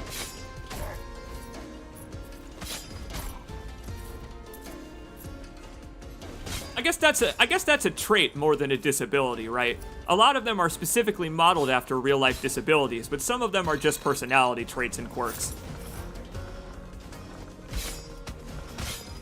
That's why I liked it, though, is because of the abstraction of the disabilities specifically. Masochism, I don't know if I need an abstraction of. I kind of know what masochism is. I'm a live streamer for a living. I play video games, quote-unquote, professionally.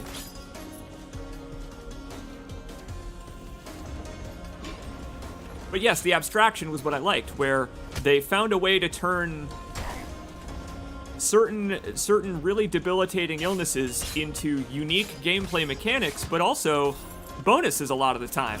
A lot of the time, the downsides served some kind of hidden upside if you thought about how to play effectively with it. It's really clever. Like, for example, there's... one of the obvious ones is dwarfism. There's dwarfism and gigantism, but dwarfism is actually really handy to have because it lets you walk directly under a lot of projectiles. Hey, you can make yourself genetically disposed to masochism. You can make yourself genetically disposed to masochism. There's an unlockable perk where you can lock a trait in the castle to always have one of your heirs when you die will always have that trait. So I can, in fact, make there always be a masochist in my family. It's like I'm Celine. It's like I'm Celine all over again. Where was that other one?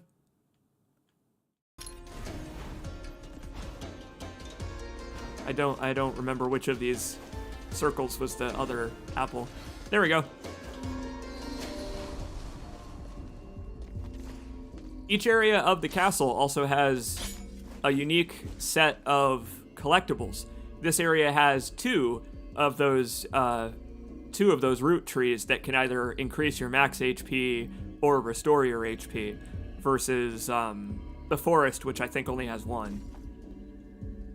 No dashing. Excellent.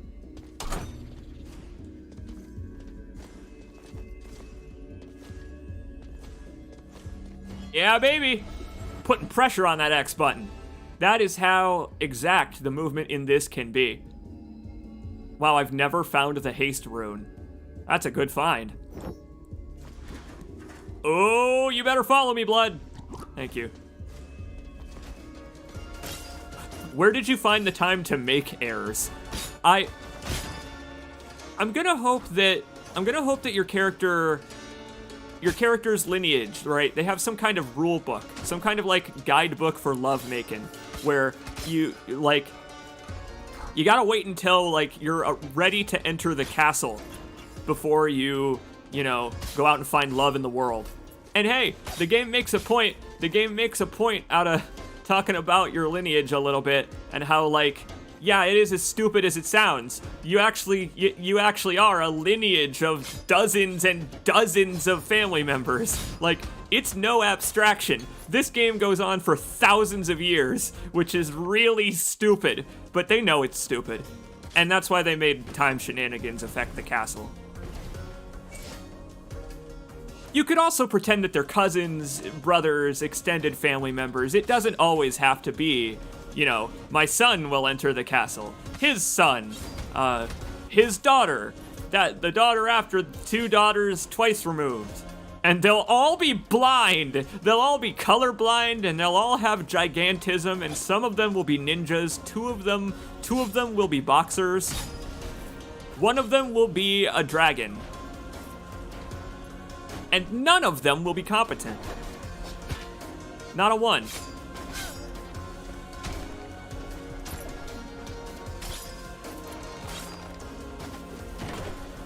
This is honestly not really how you're supposed to play the game unless you're going for high-value upgrades at the castle. For example, if you're trying to beeline the ones that give you more gold per gold pickup. Those cost a lot. So if you want to do a full run of the entire castle just to pick up gold from all of these breakables, fight every enemy, the game doesn't mind. They don't time you or anything like that. Honestly, at this point, I'm back to doing my usual thing where I try to convince you to buy the game, but maybe I don't need to in this case. Rogue Legacy 2, I feel, is self-demonstrating in how goddamn polished it is. This is one of those games where early access truly helped it. Like, we were talking a little bit, chat's talked a little bit about Darkest Dungeon 2 as a comparison. Darkest Dungeon 2 is a huge early access failure, just like the first game was. Early access did nothing but make Darkest Dungeon 1 worse, because they listened to feedback from the wrong types of players. And Darkest Dungeon 2 is now, sadly, the same way. Though they did decrease a lot of the tedium in stuff like unlocking new hero skills. Pure gameplay mechanics are better, the balancing is a lot worse, I feel. Whereas here, right, early access, I feel, did nothing but help Rogue Legacy 2 become polished, give the developers ideas for new content to build upon the original. We can't do this one. Damn it. I don't got nearly enough range for this one. I have never been able to open. I've never been able to open this one. Because I have one sound wave shot, but I would need at least two, I think. Oh!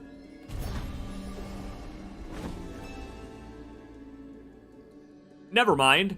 It turns out all that Guitar Hero I played made me an expert at timing puzzles. Glad I did that growing up.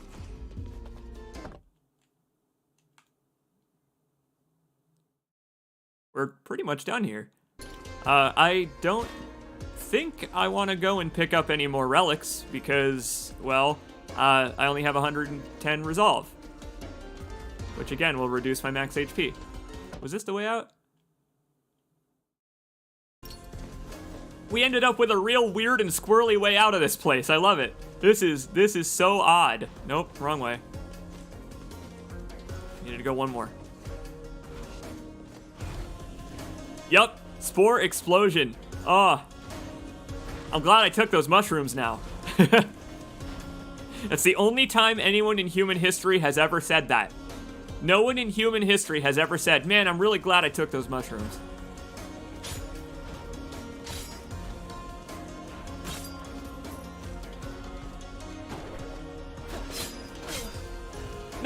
Nah, people have probably taken mushrooms and not regretted it.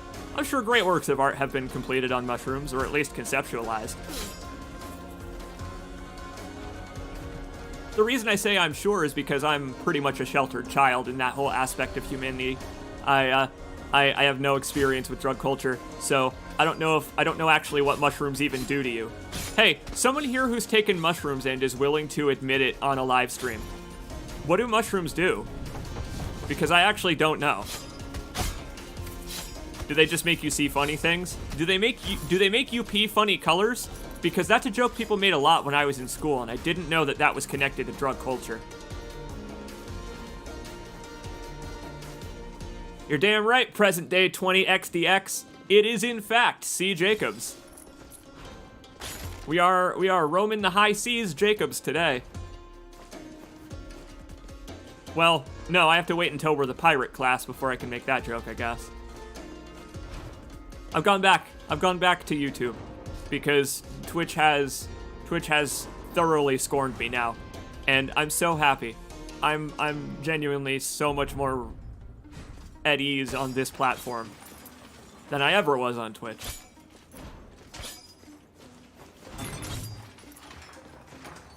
It feels easier to babble on YouTube. Pog. yeah, everyone give a hearty Pog champ for twitch.tv.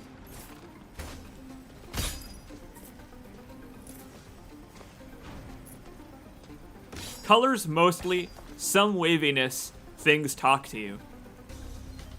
I've heard it can help with depression. You know, I've also heard that about it. I've now that you've mentioned that, I recall that I've heard that. That's an interesting facet of illicit drugs, right? Drugs that haven't had research done into medicinal properties like that. How they sometimes do have those medicinal properties that they will fucking probably never become actually medicinally for. Like, you're probably never gonna find mushrooms as a depression cure, but they may very well work for that, which is really, that's always been really fascinating to me, how, like, it's not like the brain psychology gives a shit if it's legal or not, does it?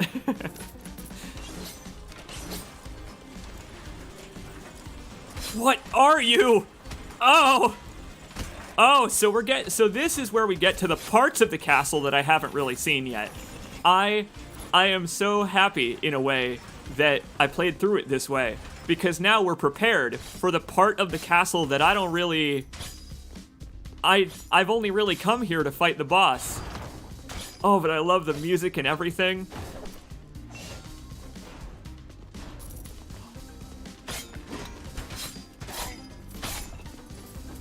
I love how squirrely you are in this game. Did you see me just dodge that hit? Like, I wouldn't have been able to do that. I wouldn't have been able to do that if I didn't have the ability to jump out of a dash. That's what I just did. It's so cool. Watch this. Here, look at your movement tech here. Look, I can dash, but to cancel the dash, I can do literally anything. I can jump, I can kick, I can attack, you can cast a spell. It's awesome. All of your different moves interact with each other, and being able to just do shit like this, just do these huge, crazy spin kick combos and not get hit, like, that feels so good. It's like Crash Bandicoot bouncing on crates. It's awesome.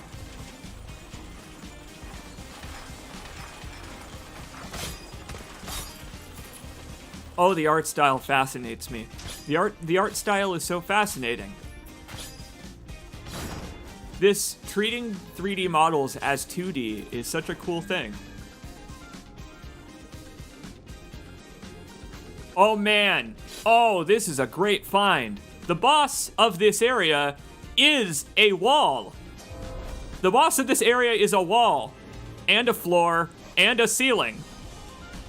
Hell yeah!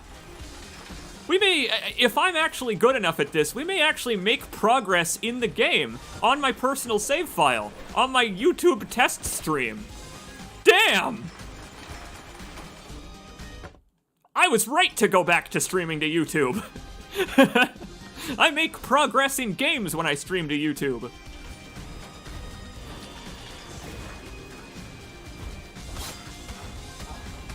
Oh, speaking of mushrooms, we got portobellos. The names of this enemy type, they're all mushroom-based. And, by the way, think about the enemies being mushrooms when this game has such a fascination with pizza. A lot of the enemies in this game are secretly pizza ingredients, which I think is really... I think it's really clever. Pizza in this game is not treated as like a, whoa, holds up spork, goofy, wacky joke when we can't think of anything else. They didn't treat it that way at all, and I was so pleasantly surprised. I was like, ah, no. The pizza delivery girl specializes in pizza. Her outfit is pizza. She talks about how the bosses eat pizza. But no, then they gave depth to the pizza girl. So I was like, fair enough. I'm glad I stuck through my skepticism. That's something about indie games that I've always admired, is that they're really good at those interpersonal stories, where, roguelikes especially, where you only get 1 or 2 lines of dialogue with your companions in between runs. So you get these little bite-sized stories, these bite-sized slices of their lives while you're off doing your own thing. I always liked that. I always like when games do it that way. Because if I'm going to be passing through anyway, you may as well give the people that are there something to say. Again, this area being mostly empty space with, like, you having to use all of your movement tech to get through it is genius. Because the next area is underground, so there's not really any room other than caverns for open, wide platforming tests. Like this.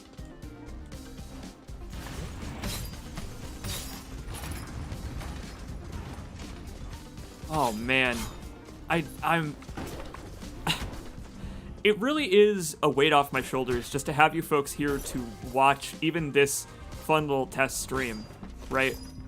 Here's an example of how the game's got this wonderful ability to turn disabilities into advantages the same way as in real life, okay?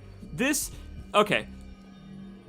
is how Rogue Legacy connects real life personality and character and physical traits to gameplay in a really natural way.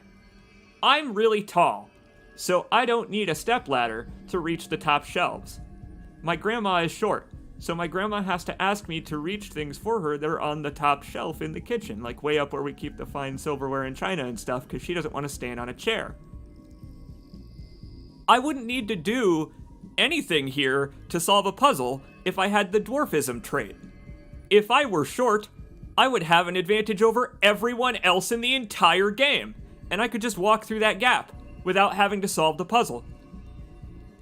Little things like that make this game so charming, where it's like, hey yeah, if I were tall, I could reach really high shelves and other people can't.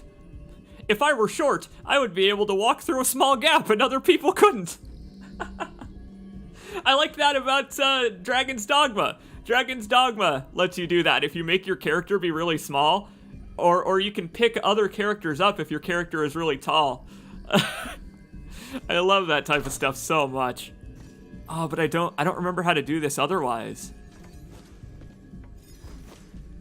Yeah, see, if I had dwarfism, I could just walk through this gap, because your character is only 1 tile tall. But I don't remember how to make this go away. Ah! It's the next time I jump. Huh.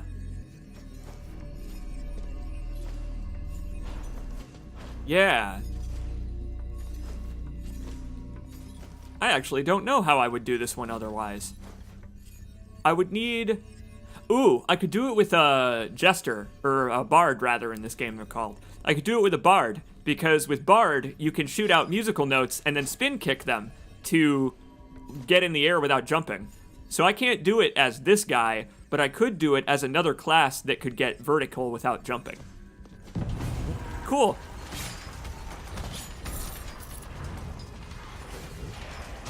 I like how simple the puzzles in this game are in that way, where even though I can't do it now, I can tell that I'll immediately be able to do it without any trouble if I'm, you know, the right class. The puzzle was not figuring out how to do it.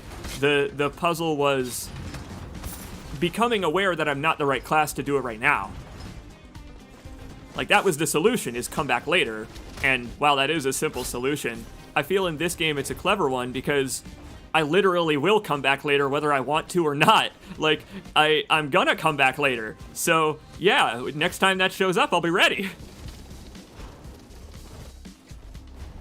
They did a great job of making the chances of you being ready for stuff like that really high. So, I am unlucky, actually, being one of the classes that can't do that challenge.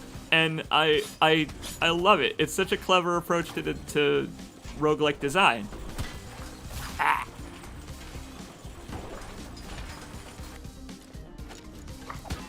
Damn it! I am so good at catching Mr. Bones' bones in my teeth. He throws his goddamn femur at me and I just catch it like a rose at the end of my performance. Speaking of which, there's a character trait that makes your character really melodramatic, and you have a spotlight on you with the rest of the screen completely shadowed.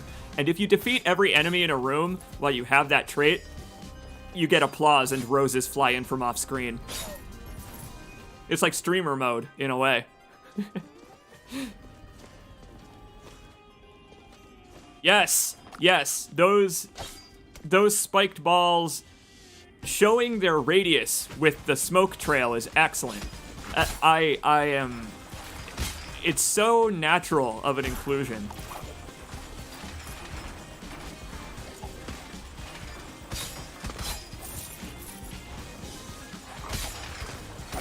Woo! Reading the FAQ, it appears that you could do that challenge if not for Original Sin. Wait, what? How? How could I have done it?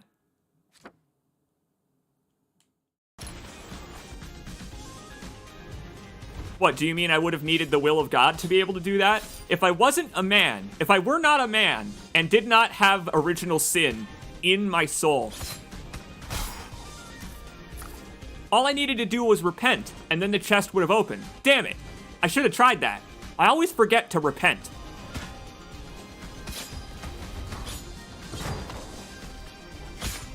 Or do you mean Divinity 2? Do you mean Divinity 2? Because I could play that.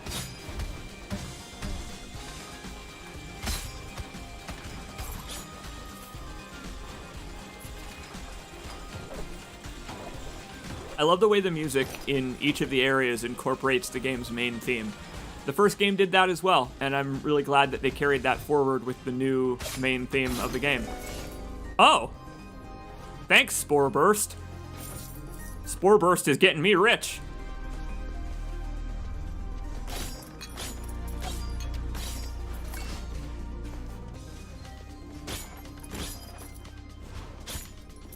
Perhaps if my sin had been unoriginal. Oh, whoa! Nah, no way. You can't fire it in the air. Damn. Oh, being able to swing in the air is so important in this boss fight. Otherwise, I absolutely would take this. If I survive the boss fight, I'm gonna come back and pick this up because this is the dumbest weapon in the whole game. Just a human-sized crossbow. This is really clever too. I love this. If you pay attention to the tiles in the rooms, you can spot that this is a fake wall. Because you're like, wait, hang on, that's the outside of a wall, but I'm on the inside of a room. What happens if I jump at that?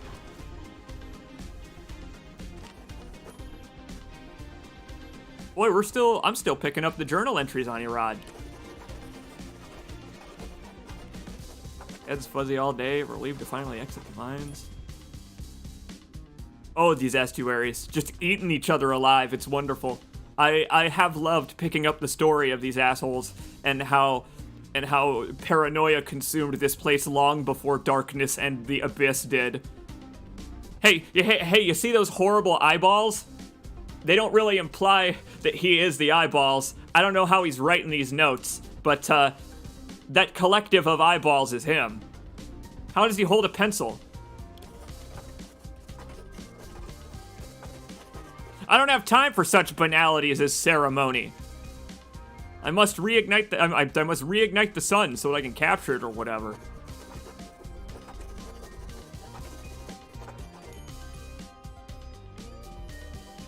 Yes, yeah. Yep, absolutely install more saws. We've run into the saws. Install saws in the tower? You know what? He never got around to that. There aren't any saws in the tower. I like that he's also having pizza for lunch. How's he doing it? Where's the pizza going?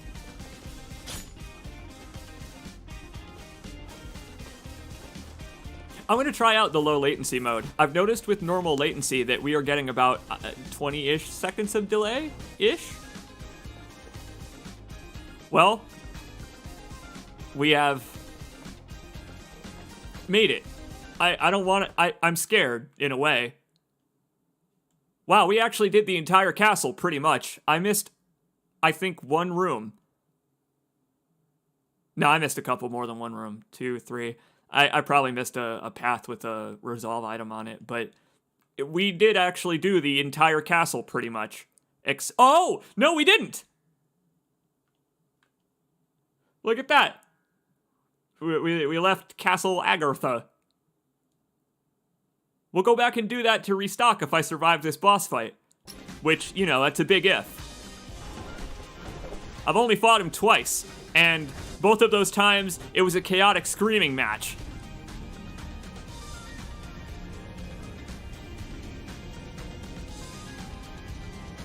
I just love this visual. Again, what an art style. Making 3-dimensional art look 2D is awesome. I mean, look at it. Look at how the top of it is. I can't believe this is a 3D object in a way. It's such a convincing illusion. But if you pan the camera up and look at the top, you can see that it has an entire backside. I really like the way this game looks a lot. Let's do it, Irad. I hope you enjoyed your pizza. It will be your last meal. Or maybe it's like irate, like irate. Like he's the irate gamer. Yeah, so this is fucked. This fight sucks. Oh boy. I'll try to pay attention here.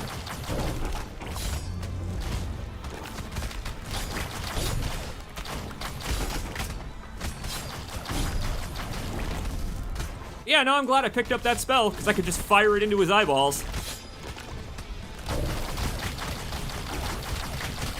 Oh, it also makes me jump in the air.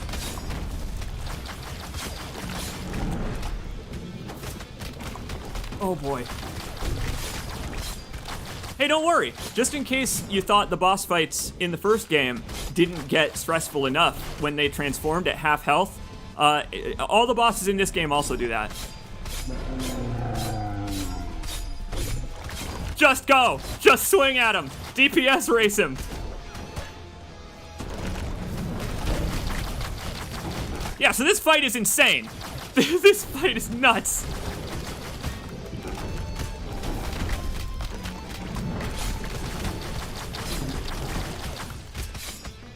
Oh my god! Shit. I'm getting overwhelmed.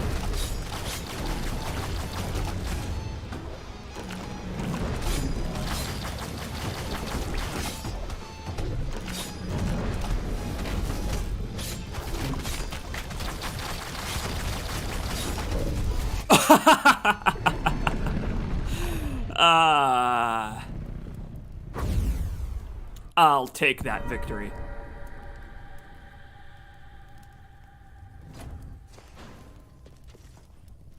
I didn't have as much trouble with that as I thought I would. There, I made the I pun 3 times. 1 for each of them I popped. Holy shit. Fuck you, Twitch. Sun purified, baby.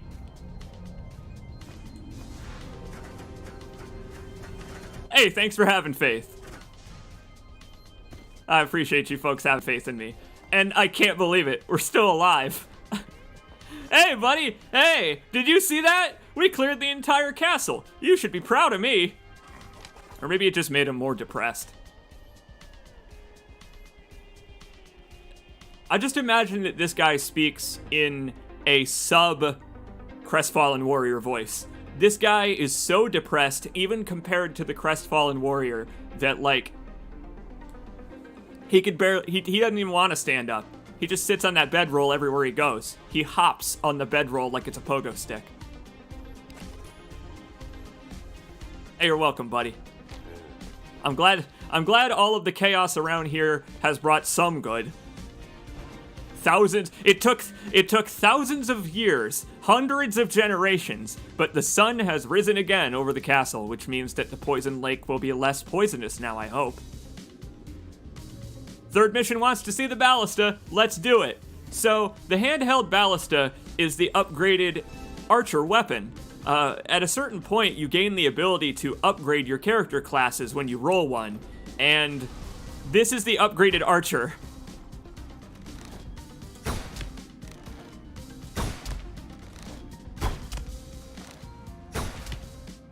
I just love the thud. It's such a satisfying thud, and it does so absurdly much damage. That golden arrow, if you release it at the right time, is a guaranteed crit. I love the twist in this story compared to the first one. Originally, it was a single person seeking immortality who ruined their whole society, but this time, they just took the kingdom into the castle itself. It's wild. I love the way that the estuary is. I don't know, the game world in this game is not especially big, but they made it really feel like everyone has their own little corner of the world they established. Yeah, I'm not ready for this yet. We're gonna go back to the main area of the castle and grab some health first, but we'll keep going. Hey, buddy, you got any advice? Oh, okay, yeah, I'll take a gift. Why, thank you.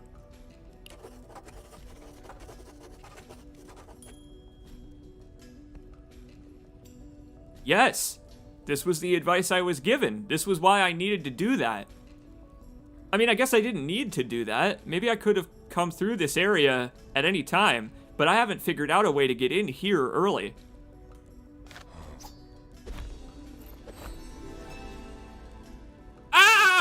Thea! Not you!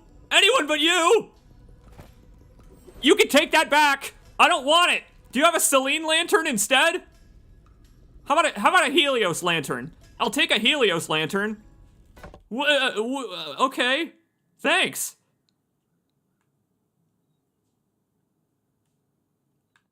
Yes, it's a permanent heirloom.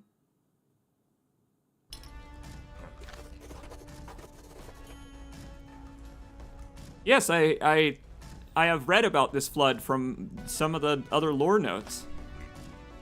It's all just so tightly interconnected. That's, I guess, what I was getting at a second ago is, right, the game world itself is not very big, but each of these bosses has their own little corner of it, and they made it really natural how these different corners of the world would interact to make a really dysfunctional, shitty society inside this castle. Oh no, the pizza! What have I done?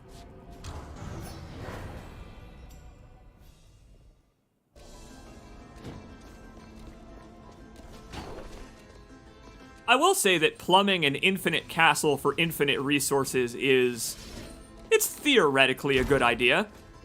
Yeah, so that was 216 damage in one shot, and that's just a normal attack. The downside is, of course, immediately apparent. 284 if it's a crit.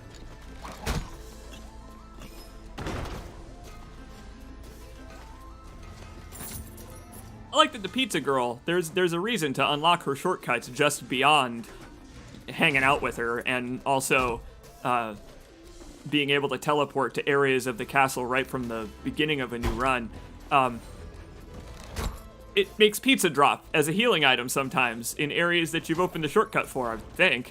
I haven't seen pizza in areas I haven't unlocked.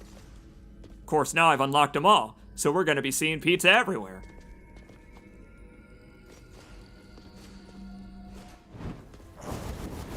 I do not know what Infernax is, no. What is Infernax? Is it where the Bug Snacks devs went after they created that abomination of a video game idea? The Bug Snacks devs are in Infernax now. It's where they belong for their crimes against bug kind. Whoa, what a crazy room. Look at the background of this room. Thanks for making it easier to aim my arrows, I guess. But the arrows, yeah, don't seem to have any arc or anything. It's just a massive fuck off bow.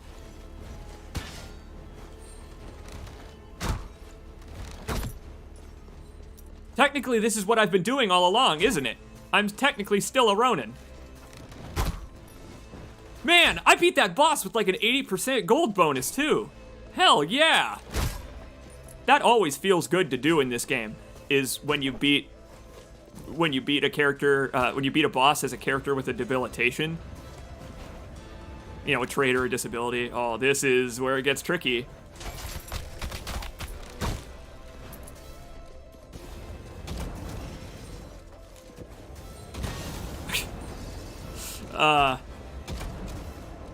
Swapping your weapon in the middle of a playthrough like this is... I find it really hard to adapt to, but there is a reason to do it. I got a bonus to my overall damage by swapping to this ballista, so I don't know if I would do this normally. I just did it because it's really goofy and cool, and I want to show you this crazy overpowered weapon. I'll probably die as soon as I enter the poison lake with it. But my god, this run sure was worth doing, wasn't it? Ah! Oh, the charge time on it. I'm so used to being able to just instantly throw out a sword. Aiming diagonally is easy. It's pretty easy. I assessed it. It's pretty easy. I was gonna say I don't know. I feel it's a little squirrely, but no, it's as long as I'm holding the button. I just have to let go of X first so that my guy fires the shot. This game's almost got like an action game style input queuing system that feels really good. You can recover from taking damage by jumping. Oh, hey. Hey, look. It's Atropos' scissors. Fate wills it indeed.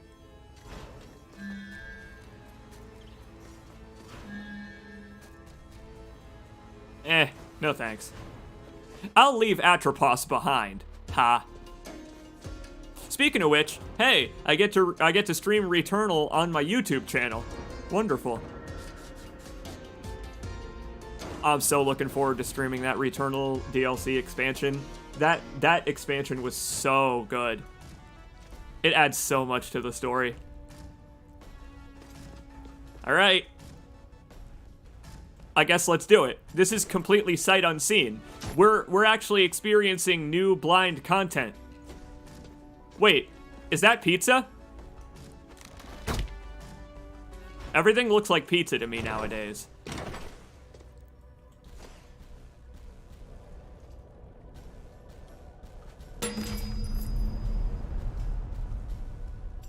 Okay. I rang a tuning fork with my ass. We're making good progress already on encountering unique sights and sounds.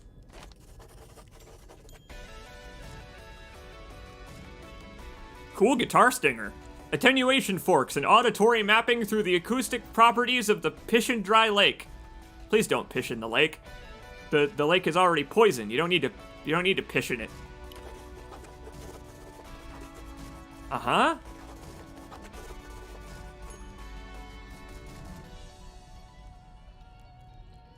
Hey, I've got a question, Enoch. What do the attenuation forks actually do?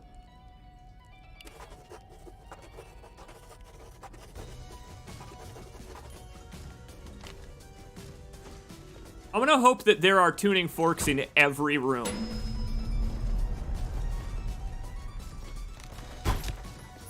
Well, this area is grody already. I really like this area. I like this area already. It's got exploding barrels! And they've got a huge radius! Oh my good lord. I have fought weed! And I came out on top. I have defeated weed. Oh god, you're right. I beat the eyeball zone. Now we have entered the ear zone. Oh, that's gotta be why it's all clogged and gross. We need to, you know what? I get it. In order to open the boss arena, we need to ring the tuning forks. Because they're Q-tips, we're cleaning out the earwax. Makes sense. Oh, look at those horrible grubs. Oh. Okay. I'm encountering a lot of these hazards for the very first time. There are a lot of unique hazards in here. Oh, you weird little bug. Ballista was actually a pretty good choice for this area, though. I'm standing on solid ground a lot, I'm finding. Wait, yeah, there are like vents and pipes in here, implying that this area isn't entirely organic. Maybe this is where infinite pizza comes from.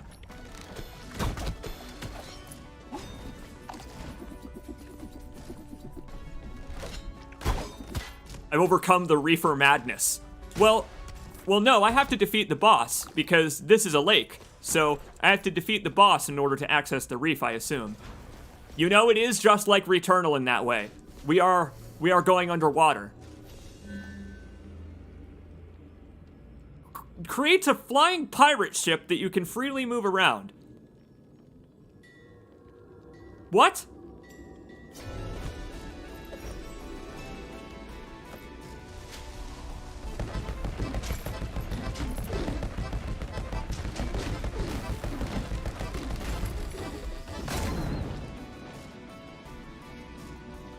What?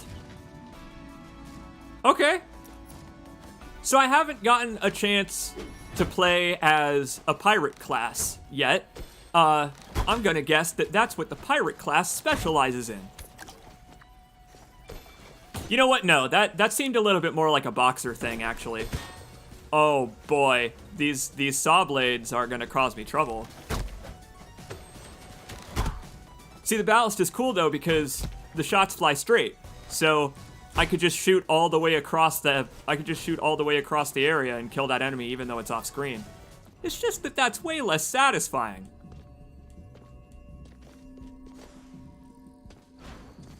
Okay. Ooh!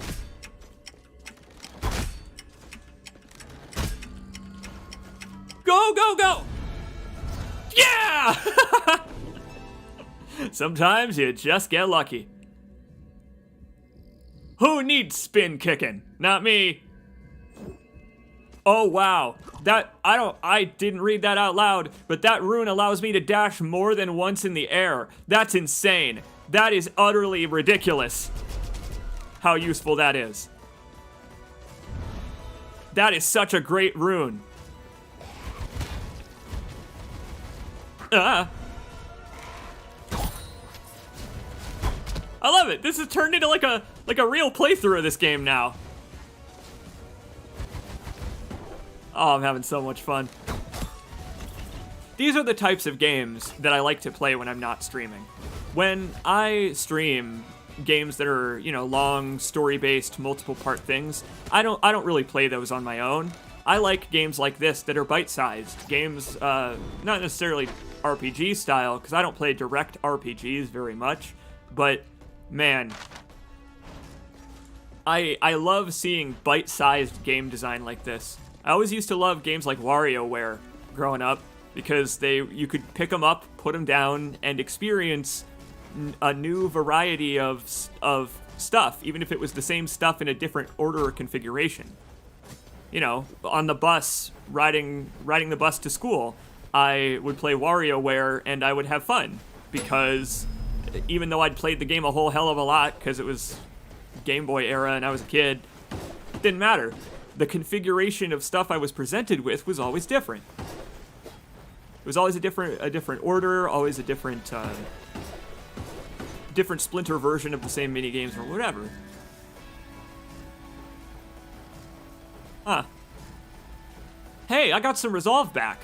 I didn't notice that. I don't know where that came from.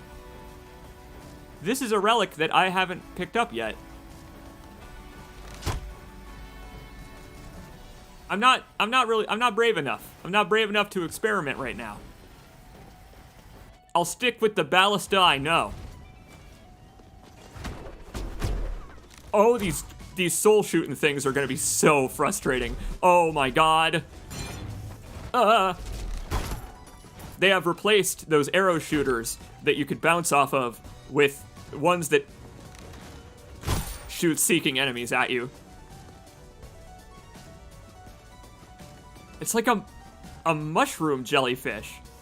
I don't like that at all. I don't like that at all. But I actually kind of like that variation better than the AoE bombs. Because those, the radius is so huge. I suppose the tuning forks are how you open the boss arena in this area. And it's neat, in a way, that they ask you to be a completionist for the final area. Nah, Oh! Blobfish have a counterattack! Normally you could just walk under the blobfish, but in this area they have a counterattack where they can butt stomp you. They're like me, they've learned. They've learned about spin kicking.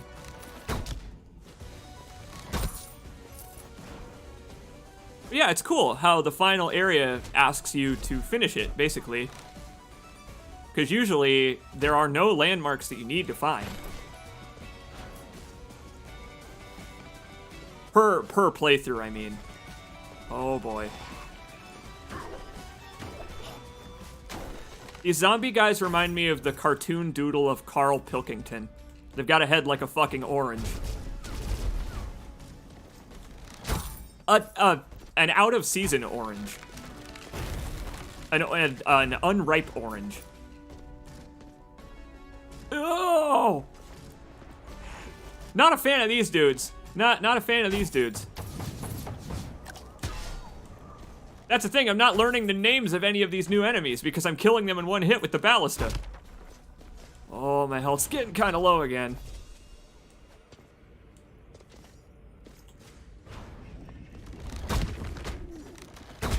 Well, that one's just called lava. That's not very creative, is it? Lava or leva. That's how I feel about that enemy. The good news is I still have more areas of the first castle area that I can go back to if I don't have the ability to recover my health here. Which I may not. I may not pretty soon.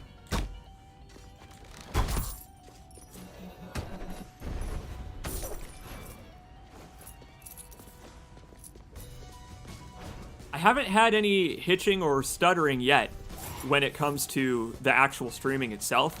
I have not dropped any frames. I ought to stop looking at that. Now's not the time. Let's see. Teleporter around here? No. Oh, God. Right. Okay, this is the problem, I suppose, with the area being so windy, is I gotta go a long way to get back to the teleporter.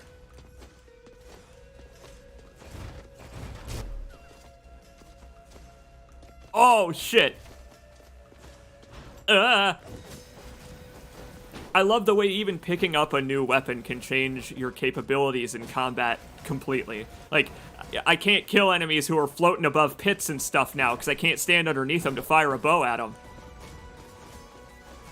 Or jump at them to swing my sword or anything like that. But yeah, sure. We'll keep taking this nice and slow. Nice and smooth, like smooth little babies, like Chandler Bing says in Fallout. Oh, wait. Hang on. I seem to not be able to go back. Right, they put the teleporter at the top of that room. Ah. Yeah, the portal is at the top of that room. Oh, that's really brutal. Here, on the map, we can see the other tuning forks. Ah. Okay, so that is a pretty brutal twist of this area, is that I seem to be stuck here. Oh, man! Yes! Third mission, you're right! Third mission is right. The pirate ship! I can fly back up the hole.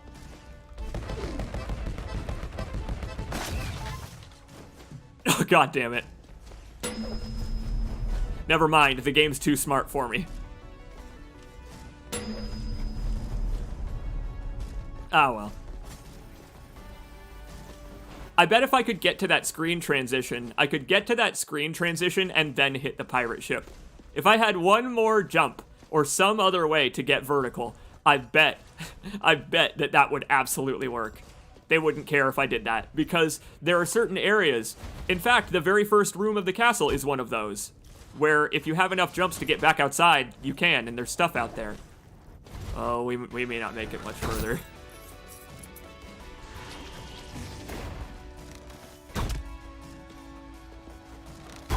Weak. Yeah, but I get it. But I get why. Because then you could accidentally waste your power. You could activate the power and then accidentally walk through a screen transition, and then it would just waste that, and you'd be like, oh. Careful. Oh, wow, that was some auspicious spacing on my part.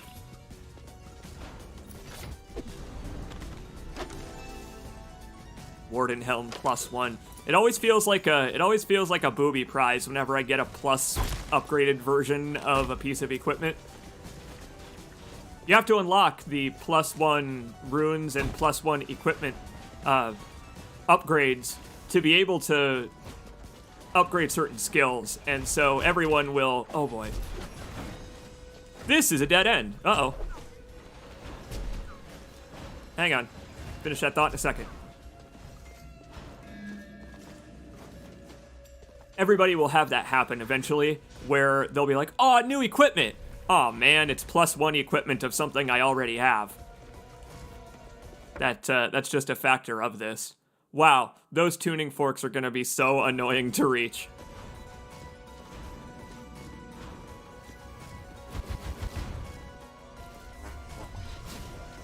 Oh, it's these. It's when the projectile is coming at you and you have to intercept it. Not being able to move with the projectile is brutal. Oh my god. I don't think my ballast is gonna be able to handle this room. Jesus Christ. Never mind. It was actually quite easy to reach that tuning fork, because that room was longer than the entire castle so far, just a horizontally space-wise. Good lord. Uh-huh. Cause some chaos.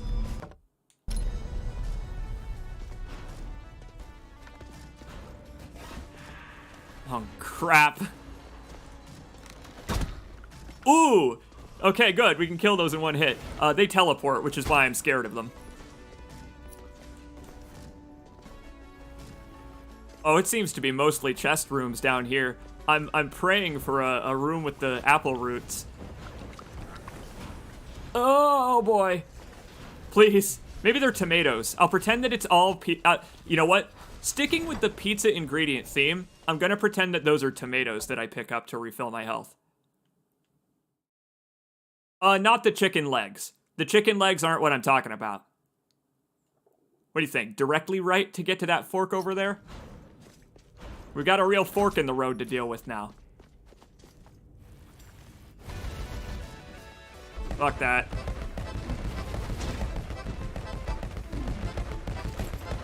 Pirate ship. Okay, the pirate ship is such a liability. I can't.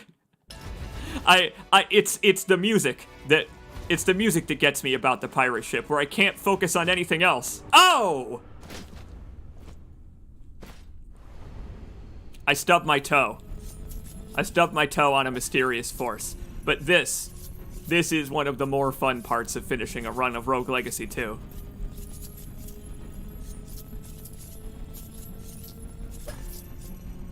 I mean...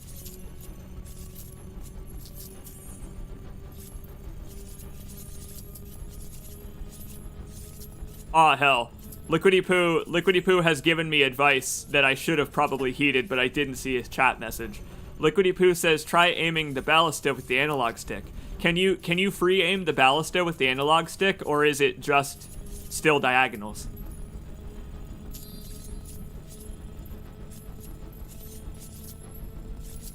I honestly never get tired of this. I will sit here and watch this every damn time. The longer my run is, the more satisfying it is to watch all of these tallies count up. We can see just how indecisive I was about my route taking. But you also get to see a running tally of when you had to go back to another area of the castle. There you go. That's where we did it. It's really cool to be able to get an ant trail of your whole playthrough, including the parts where you had to go back to earlier areas and resupply.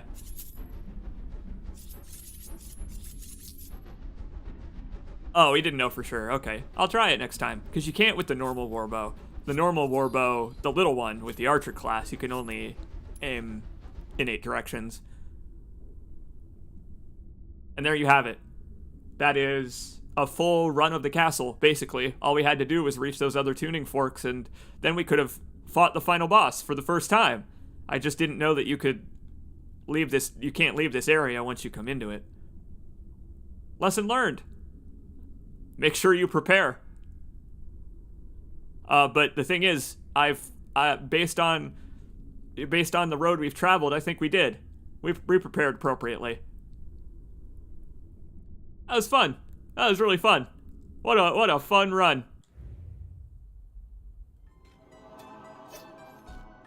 Here we go. Now this is the most important class in the whole game. The pacifist trait. When you die in Rogue Legacy 2, you indeed continue your legacy. Here, let's see how long mine is. It goes pretty far. This is like 22 hours of gameplay. Sir Lee. I didn't actually get to play as Sir Lee, I don't think. Lady Katie, I believe, was my first character. Which I guess means that Sir Lee is the originator. I've never bothered to scroll all the way back. Neat. But yes, I think I will stop here because, hey, we accomplished everything that I wanted to try. It seems that, yeah, YouTube streaming will work, and it is easier and more user-friendly than streaming on Twitch could ever be. The notification system is the same as on Twitch, sadly, but there are more ways on YouTube for you to actually find my stream when I'm live. And so I think it is still a better place for me to be.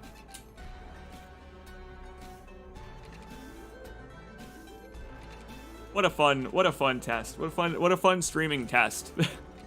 We sure did run it through its paces. I didn't have any dropped frames or anything like that. Did you guys have any hitches or stuttering or anything? I mean, nobody complained about anything. It went really well. I'm looking forward to setting up the monthly goal stuff and coming up with ways to use YouTube as a platform uniquely. Thank you, everybody, for sticking with me, for being supportive, being actively supportive, for telling me out loud in text form that you are willing to jump with me to other websites and continue your support. Because that's what's important, right? Is knowing that you guys are willing. It's great reassurance. It really is. And I appreciate it. It helped me make this jump really easy. Held up well. Good to hear. Excellent. I will see you all next time. Probably on YouTube, honestly. I think I will go back to using restream.io to broadcast on Twitch, but without being part of the partner program, because I have to break their fucking exclusivity contract that they have, even for people who have like a dozen viewers at a time. To sign an exclusivity contract like they're a music record label. How silly. Fuck you, Twitch. See you later, everybody. Thanks a lot for hanging out. Such a relief. I'll see y'all next time.